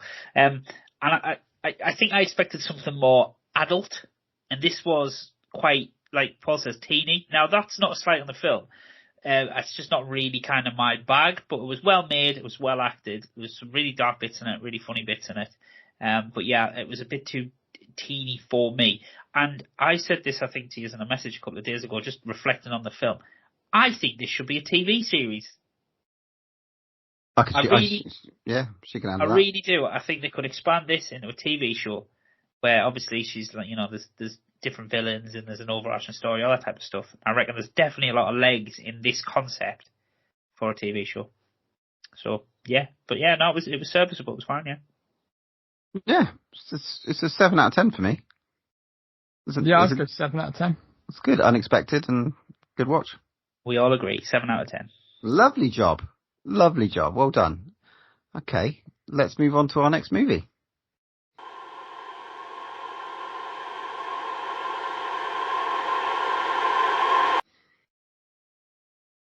This is the final movie for Sunday night. Fucking hell, 1 hour 10. Invader. What a fucking bleak movie to end the evening on. Directed by Mickey Keaton. He's done a couple of bits and bobs. Pod, which is he did Psychopaths, Matt. Okay. Yeah. Quite small contained cast. A young woman arrives in the Chicago suburbs and begins to suspect that something terrible has happened to her missing cousin, but soon realizes that her greatest fears don't even begin to scratch the surface. This was a very intense look at what could happen if you turn up to your mate's house or your friend's house and they're not there to pick you up at 4:00 in the morning. What the fuck do you do? Your phone's dead. You're alone in a new place. What do you do? And we follow the character do some very interesting circumstances of events. This is not a quirky, quippy movie. This is dark, disturbing, and bleak. I liked it. I liked it a lot. Cool. I agree with what you said for the last 20 minutes of the film. It's dark, disturbing, and bleak for the last 20 minutes of the film. The journey was, I mean, the whole journey for me was just like that. It was tension building. It really got my anxiety, because I think for me it's the fear that I have that fear. So I think it was just, it started my fear off. Yeah, so I mean, fair enough, but I kind of, for me, mate, I don't know, I'm probably suffering a bit of fatigue with just films to get on with it, like, and I know what you're saying, the way it was, the way it was sort of shot was obviously very guerrilla-like, very sort of abrasive, very sort of kind of headache-inducing, to be honest. But I felt that it was great at the end. Thought, because I was bored shitless. I'm not joking here. I was like, oh my god, this is, because obviously one of the attractions to that film was it was short. So it's like, oh, get in, this is going to be like pacey. And halfway through, I was like, oh, he's just going to get on with it. And then when they did, it was brilliant. I really did. They have like they've unlocked, I don't know if they realised it, but they've kind of unlocked a new sort of horror icon-esque killer, stroke burglar type of thing. They've unlocked that. And for me, they could have done that earlier in the film and could have centered a bit more around that character rather than chasing somebody through the streets for, well, not even chasing, just walking home. Rather than be in the Irish countryside. No, it's got nothing to do with the Irish countryside. It's do you not think, I know obviously you're seeing the tension building, but watching somebody walk over a bridge over a motorway. I think we know not being that. able to answer their phone because they didn't show anything of what was happening. Yeah, but You know, it was just going like to a workplace and having some really dodgy acted scene where the bosses like telling like piss off. You know, all that type of stuff. For me, it wasn't. It was quite boring. I was like, well, we kind of know what's happened. Can we just get on with that bit of it? no, because And like I said, when that bit happened, Paul, it was amazing. It was it's that really, Hitcher. really good. It's the Hitcher of it all. It's like, what would you do in this situation when you're just like, you're just like, oh my god, I've just got. What do I do? Where do I go? What do I do? I'm scratching my head. People have this fear. They aren't like it's just to switch on. They don't have that. For her to sort of have that common sense, and then not only that, but just have to walk through like downtown Chicago when she doesn't even know the area. There's a woman alone and at the early morning night. I'm sorry, that is a scary scenario because it's real. It is, mate. But sorry, the Matt. daytime Matt, comes. what have you got to say? Sorry. I fell asleep there. No, I look.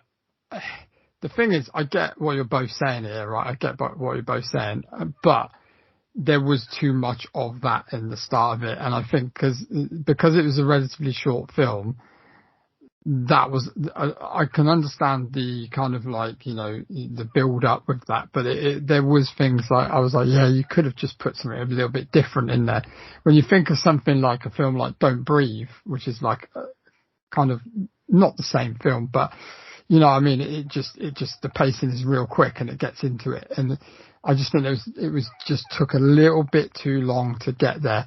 But seriously, the last like 25 minutes was insane, and it was shot so well, and I was genuinely scared, and I was like freaked out by a certain bit, which I'm not going to spoil, but it really did like freak me out because it's just like, you know, this shit could happen, easily could happen. And I thought it was so well done and well executed, and I really do hope that he brings something else after this, because it was really, really clever and really well executed. Just a bit of a shame it took a while. I think maybe if I'd seen this film, it was the first film of the day that I've watched, or it was, you know, I wasn't at a film festival, I think I probably would have been a bit more forgiving. But it's probably, you know, after a couple of films that did take a while to get going, maybe that's what I suffered for personally. But I really did love it. Like, I thought it was really good. Like, the last 25 minutes, fantastic. For me, it was just quite a challenging movie. You know, I was traumatized. It was, but again, you know, for the taxi bit, you know, I don't really spoil it, but the woman in peril, as it then becomes the day, and they're no longer in peril anymore. And it's like, we get it. She's stranded. We get it. There's creepy people about. We get it. I don't know. The fear of getting lost is, you know, a deep. Yeah, Did you ever feel she was lost, though, Paul? Did you ever really feel she was lost? I thought she was I thought there was like, especially with that you know, with we know what was going on. I felt that there was just like something, you know, she could get picked up. I think it's because Butch gets lost a lot. Yeah, he goes up mountains. That's why That's why I don't want to be caught short, mate. That's why I like me a map. Or half a map. It really played with this one really played with my fears. So. Excellent. What are we rating it? I'm going to give it a 5 out of 10. Yeah, I'd go 6 out of 10 for me. Went out with a bang, which was good. Yeah, 7 for me. Really dark, disturbing, scary. You know, we can't all be as brave as Paul. Look, it's opinions. It wasn't terrible. Like I said, if they'd extended the end of it, it would have been great. Hey, do you know what? Fuck you. I'm going to buy you a ticket, drop you off in fucking some random town and see how you get on. You can film it and we'll see how your face changes, alright? Well, all he'll do is put his maps on and look for the nearest Greg's. Yeah. Anyway. There's always a safe, friendly, smiling face of the Greg's. Not if I knock his fucking Greg's out of his hand. True story. Anyway, on to the next movie.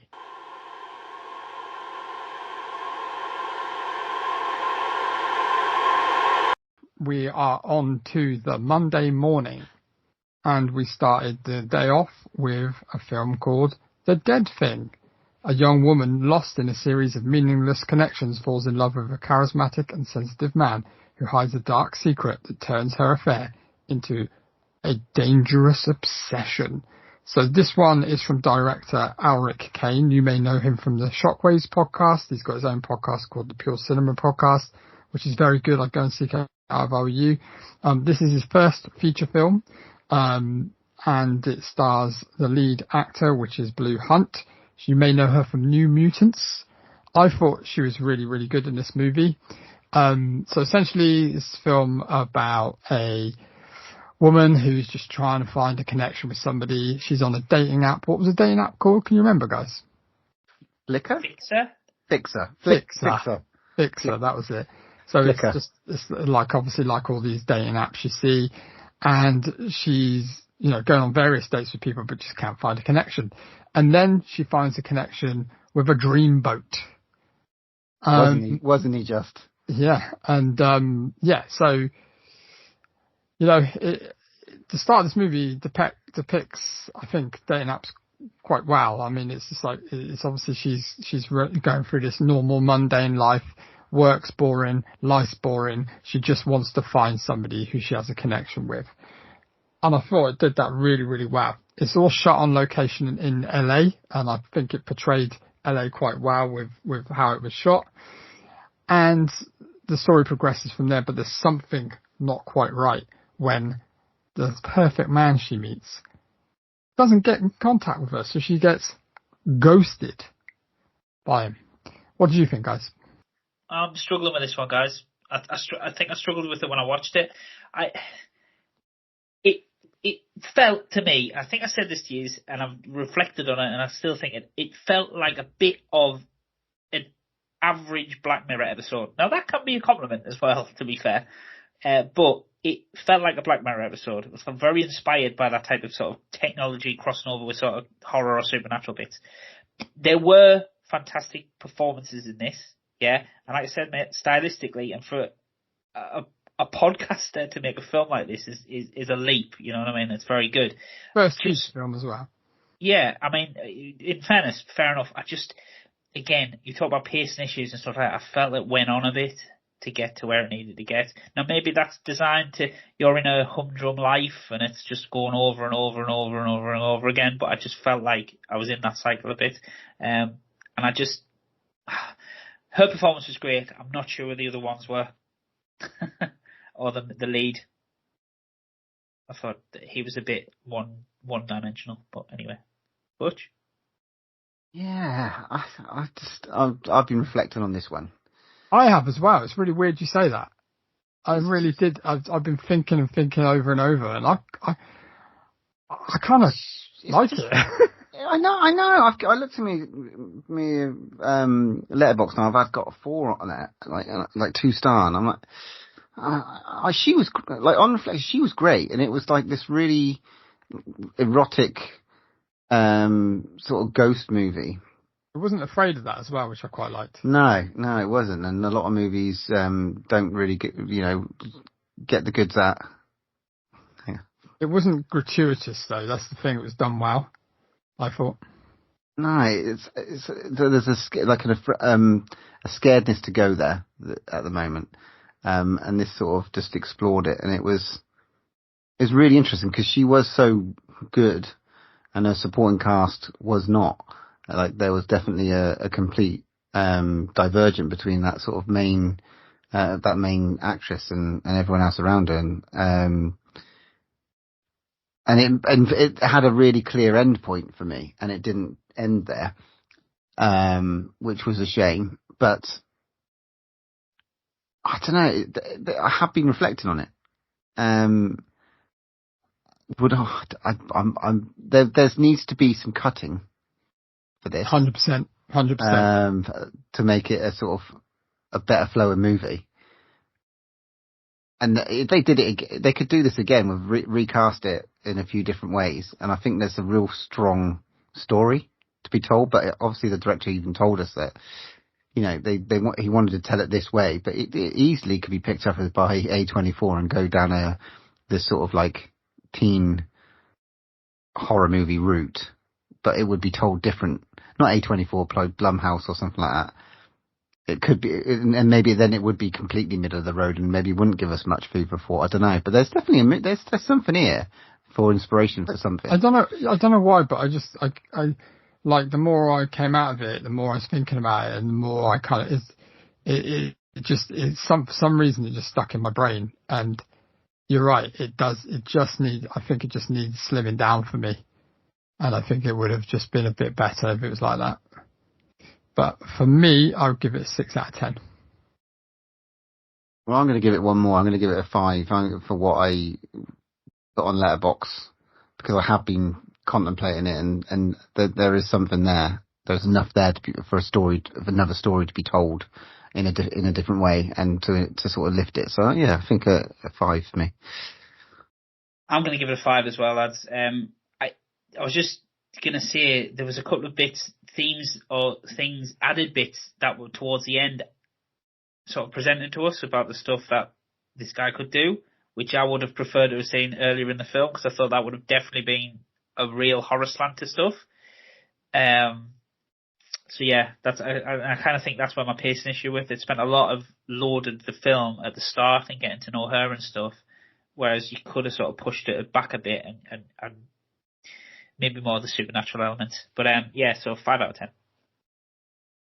Oh, let's get on to our next movie.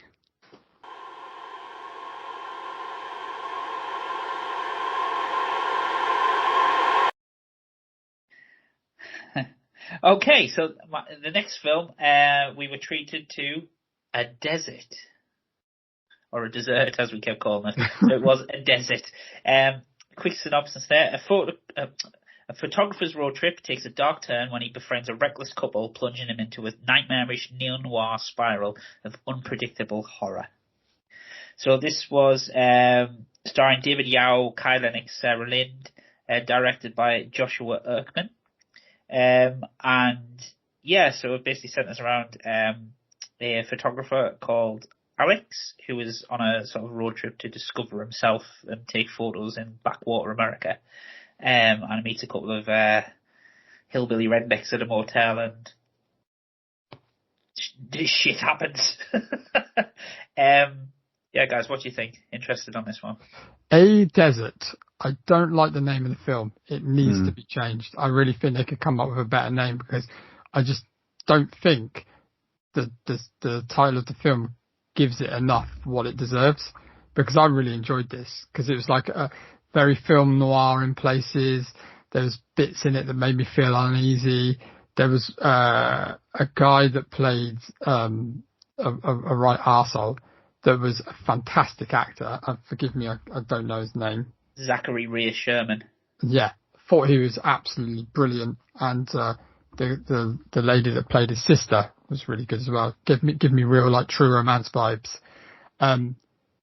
It felt like a bit of a grotty film, but then also there were the scenes, because it follows the photographer, that I thought were beautifully shot, because it really, really puts you in the desert. So maybe it is a good name to call it a desert, but it really used that really well as the backdrop, and it really made you feel like distant from everything else. It's like, like a bit like the Hitcher and stuff, where it's, it's that kind of road leading to nowhere of just motels and kind of derelict buildings, and I think it used it really well.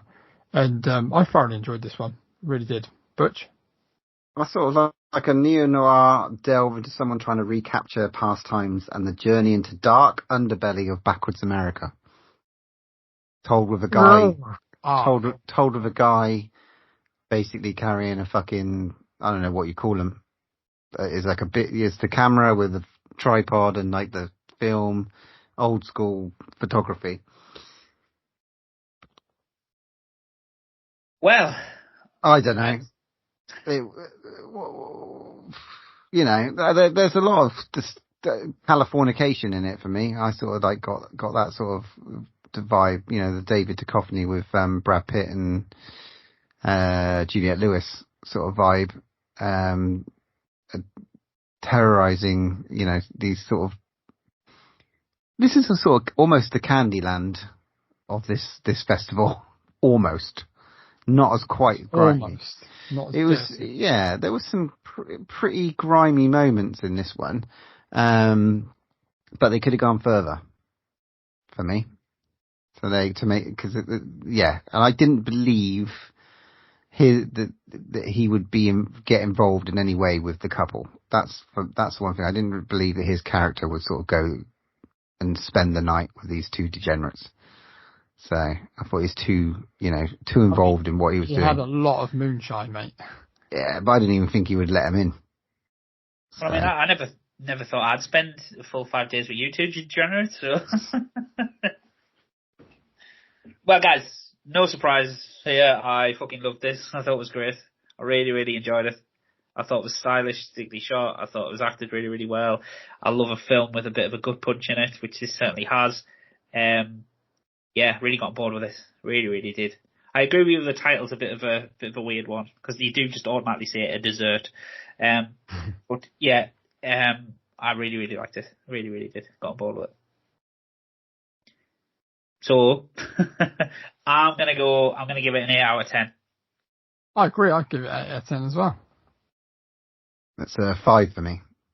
Just didn't deliver on that another level of muckiness that it could have done. I mean, it was pretty mucky by the end, Paul, but like, that just... Is that a reflection of this film or just yourself? I just think for what they were trying to go for, it could have been more, and that's why for me it was a bit average. Anyway, on to the next movie.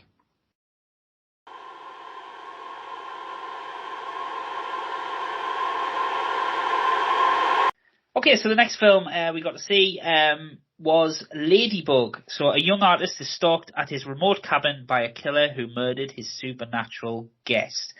Starring Anthony Del Negro, who also wrote it, I believe. Matt's favourite, Scout Taylor Compton. I'm sure he'll tell you all about that in a minute. Nancy Stevens, Charlene Tilton, and Zachary Rusin, who played Sawyer. So, guys, what did you think of this? Well, I am a big fan of Scout Taylor Compton. We walked into the cinema, and who sat directly in front of me but Scout Taylor Compton? And I howled in a fart for about 45 minutes for her because I felt so bad I couldn't let it out. So if you listen to this, write a nice note to Matt for holding in that fart. And he couldn't even speak to her at the end because he would have relaxed and it would have just all came out. Well, she disappeared before the end, but hey ho. This was a bit crazy. I don't think I liked it. I don't really know what to say, but I wasn't really that keen on it. I kind of liked the main guy. Was it Raymond, the actual artist guy? Artist. Yeah. Very good looking. What's his name? Grayson. I don't know. I kind of liked him. He was quite an interesting character, but the story had plot holes galore. Didn't really like the way where it was set. That was Shrug. The sort of like whole ghostiness of it. It did remind me of some kind of like Stephen King movie, which I can't put my finger on. Oh, I know. Is it the one with Johnny Depp in? Secret Window. What, Secret Window, maybe? Yeah. Yeah. I got that vibes. Yeah, there's some kind of vibe. But I don't know, just didn't really see the rapport between the characters, didn't really... It was obvious as well, wasn't it? It was obvious, and it was just like... meh. It's just a bit meh for me. Scout for me gave it a couple of points because she's quite funny. Sure. You gave it a bit of the comedy factor. But Ladybug, what's that got to do with anything? There were some ladybugs in it. Yeah, not sure that's a name. Another good name for this film. It is a good name of a movie, but not a horror movie. But not a horror movie. Maybe. It's just a sort of weak ghost movie. Ghost revenge sort of thing going on. An artist trying to, get away from it all in a not a very remote place, but kind of a remote place. The idea was there, just I don't know if it's executed 100%. Wow, I don't know. Geordie Paul? Well, the director came out and did a Q&A with some of the cast, and they did say that basically they shot this in like ultra rapid time. I think that they shot it in like 2 weeks or something. Because they only had the cabin for like 2 weeks there to get every shot and all that done. So, and they never had any money for set design or anything like all that type of stuff they were struggling with. And it shows. The film creaks at every opportunity. I didn't like it, guys. Like Matt says, there's a story in there somewhere, but it was just naff. It was just really naff. And there was, like I said, holes in it, and then plot twists that weren't really plot twists, and then the end of it was they thought they were being clever and it wasn't. I just really didn't get on board with it. And again, I've never made a film, so I can't really be too critical, and fair play to people for making films, but you got to call a spade sometimes, and it just wasn't done very well. And some of the acting, some of the lines was really shoddy. So yeah, didn't like this one at all, guys. I think this was probably the dud of the festival for me. Fair enough. Let's move on then. Well, what do you give this? Well, if it's the dud, I'm going to have to go 2, aren't I? Because I give Mutilator 3, so 2 out of 10 for me. Sorry. 4 for me. There's like something there waiting to get out. Like a ladybug. Look, the lead I thought was a good actor. I really did, and I think some of the actors around him let it down a bit. And the story was there. I don't think I was down on it as you guys. Maybe, I don't know. I'd probably say a 5, middle of the road for me. 5, because I was entertained, but again, it's just like I thought it ended, and then it carried on. And then I thought it ended again, and then it carried on. Again, I think a lot of films suffered from this at this festival. And I think people need to just, like some directors or stuff, just need to just go, right, end the film. There. But yeah, 5 out of 10.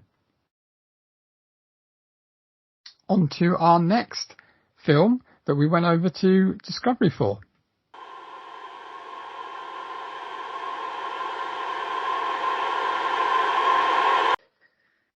Right, we got to watch Scared Shitless. This is one that I've been waiting for to see. Director Viviana Galdini. Oh, God. Director Viviano Cardinelli. I was excited to watch this. All I wanted was a fucking Scared Shitless hat. I wanted a t-shirt. I wanted something. I managed to put my fucking hand up at the start, and I got myself a t-shirt. So I was well happy. Starring Stephen Ogg, Daniel Deloney, Chelsea Clark, and obviously Mark McKinney from Superstore. A plumber and his germophobic son are forced to get their hands dirty to save the residents of an apartment building when a genetically engineered, bloodthirsty creature escapes into the plumbing system. I mean, this is just schlocky B-movie, fucking Ghoulies monster fun, all the way through. Fucking absolutely loved this one. It's just my cup of tea.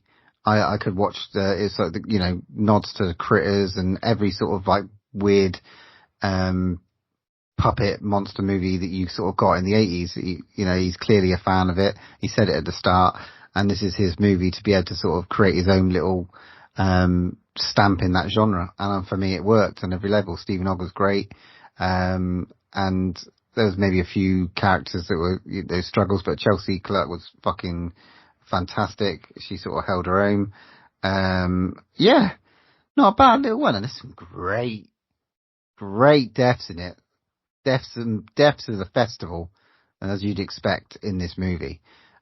Great fun. I was watching, I occasionally would just like turn around and watch Geordie Paul's face as he had to put up with this for an hour and a half.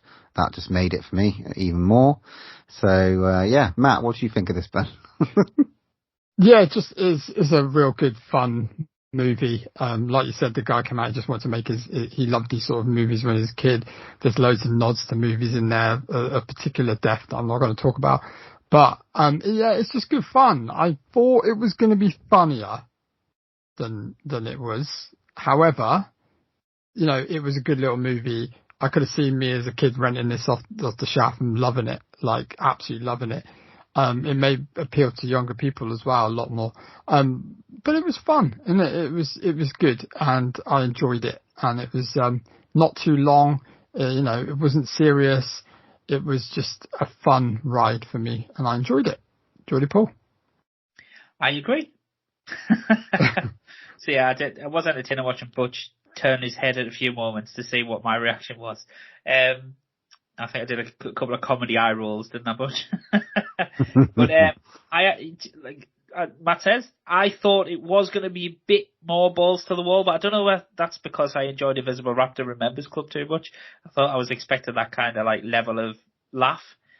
And while it was funny and there were definite moments in it, to be fair, it had some great gore, some great practical effects, some great kills in it. Didn't take itself too seriously, which is thank God. But yeah, no, it was enjoyable enough. It was, you know, and I'm glad we watched it. And to be fair, the highlight of the film was Butch getting his t-shirt, because it was like a kid at Christmas. I was so pleased that he got it. But believe me, you'll never see anyone put their hand up for something as quick in your life. Like he literally said before we went there, he goes, I'm going to get myself some Scared Shitless merch. And literally the director was like, I'm giving it to that guy, because he literally put his hand up the second I said it. So, yeah. I gave mine up to some Latvians that were sat next to me, so, you know, plus they were bigger than me. Yeah, I'm going to give it a 6 out of 10. I would have given it a 7 out of 10, I think. Because it was enjoyable, it's fun. That's good fun. I'm going to give it an 8 because I got a t-shirt, so. And I feel that this movie was made for someone like me, in all my conditions and all my lovely shittiness. Scared Shitless, the title, the fucking poster, you know, the fact that it's running through the pipes. Yeah, so this film's made for me. Plus you've got experiences of toilets in your lifetime, so, you know, on a serve you will. Exactly. So,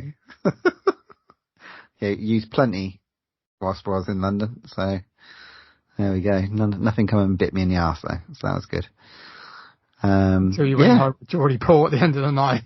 Talk about that later. Right then, let's get on to our final movie.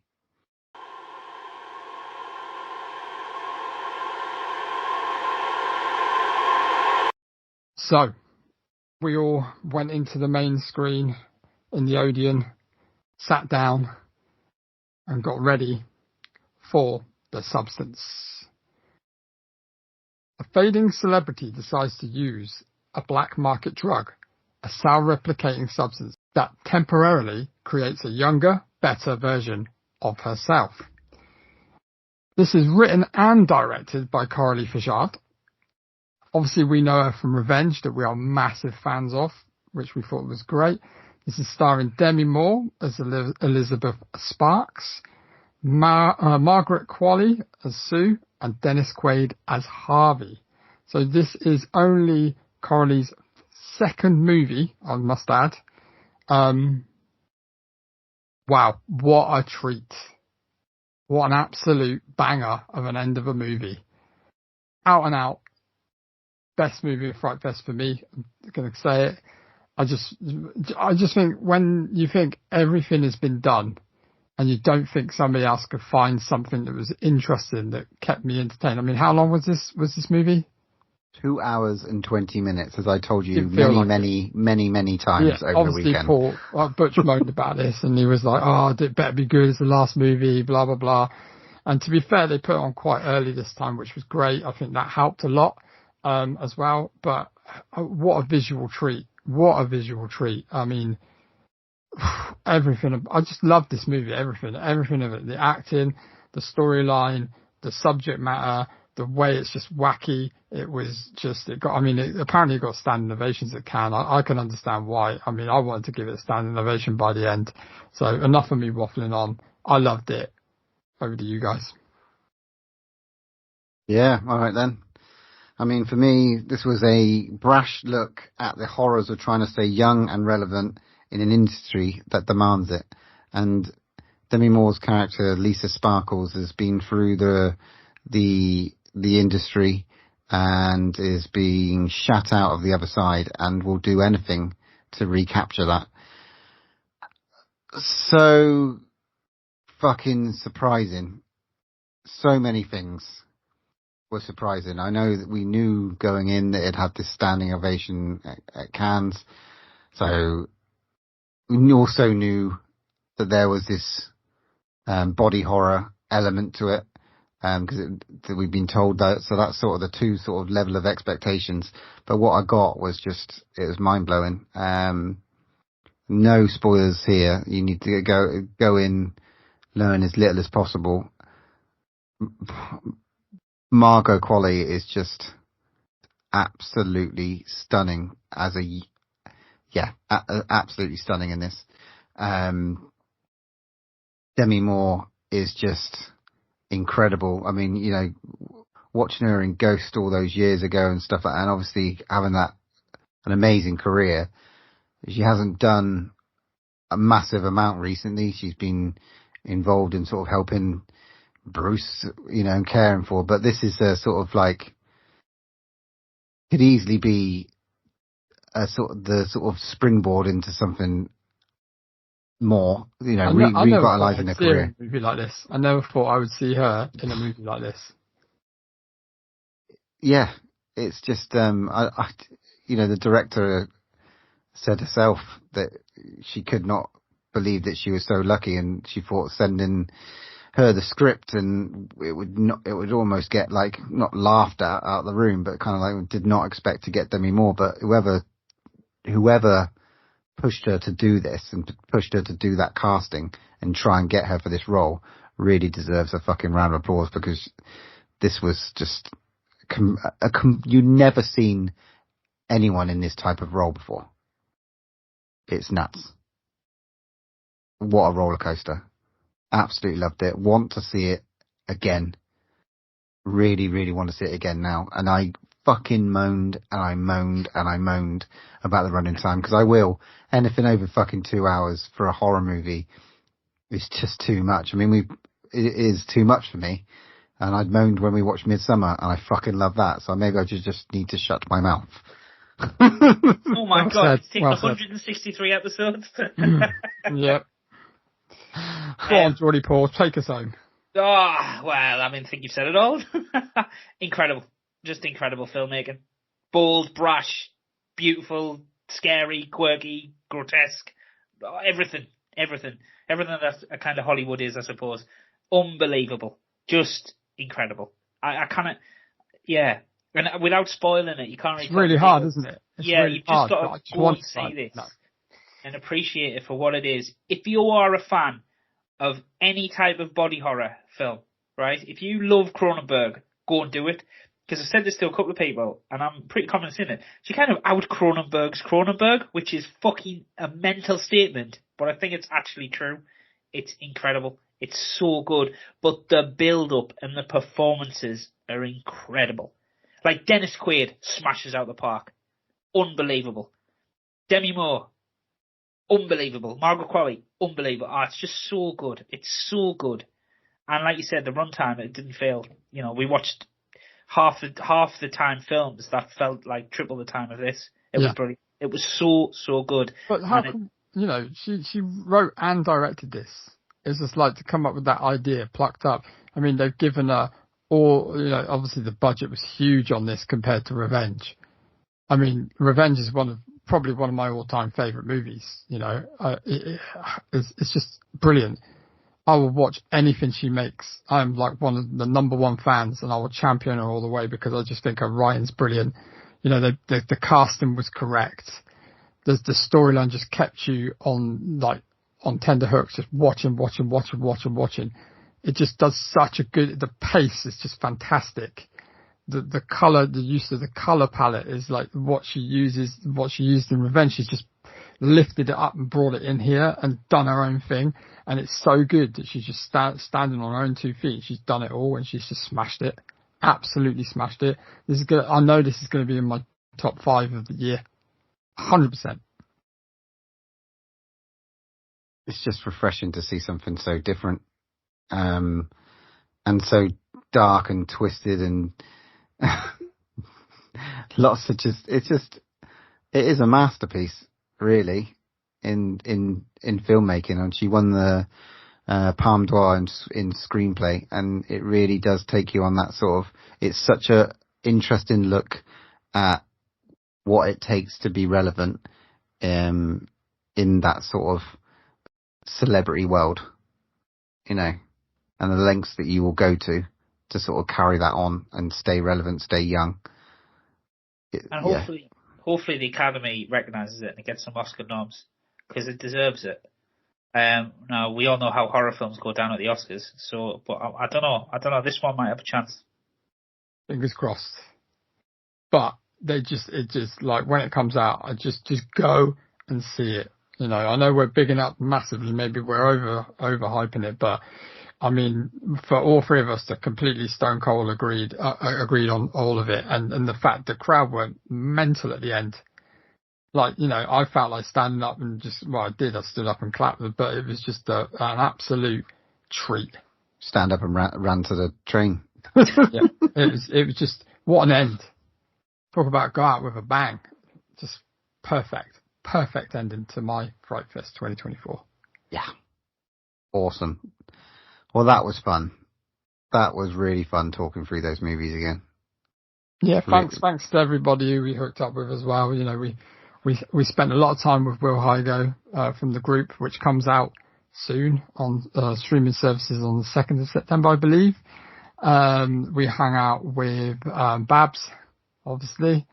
Barbara, got a photo with her, which was fantastic to hear her thoughts on movies. We hang out with Andy when we could find him, but he was in the Discovery screen a lot, watching everything he could, bless him. Geordie Paul did some karaoke, which was fun, which we'll put on the social soon. Yeah. So wow. That was amazing. I was gutted I didn't do it last time, to be honest. It was one of my little regrets from our first Frightfest, so I thought I'm definitely going to do it this year, and it was, yeah. You smashed it. Seemed to go down well.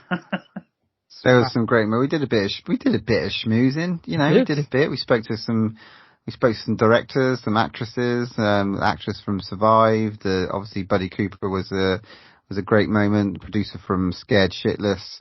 The director, we spoke from Scopophobia, a Welsh movie that our friend Paul Thomas went to watch, and you will notice that there was a little soundbite in there from him on that, because he thoroughly enjoyed it. We had a good time. I spoke to the members club, So yeah, it was a real good time. So thanks, Paul, Ian, Greg, and Alan. Congratulations on Alan on his book, because that seemed to whisk away, sell. The old Starburst reviews, thousands of reviews in this book. Very, very cool book. Yeah. So we'll be, I guess, just back for next year, 2025, right? Damn right. Hell yeah. I guess there's only one more thing to say. When there's no more room in hell, here's another podcast. I am the devil, and I am here to do the devil's work. You can follow us on Twitter @DrawOneLast, Instagram @DrawOneLastBreath, or pop us an email at drawoneLastBreathpod@hotmail.com.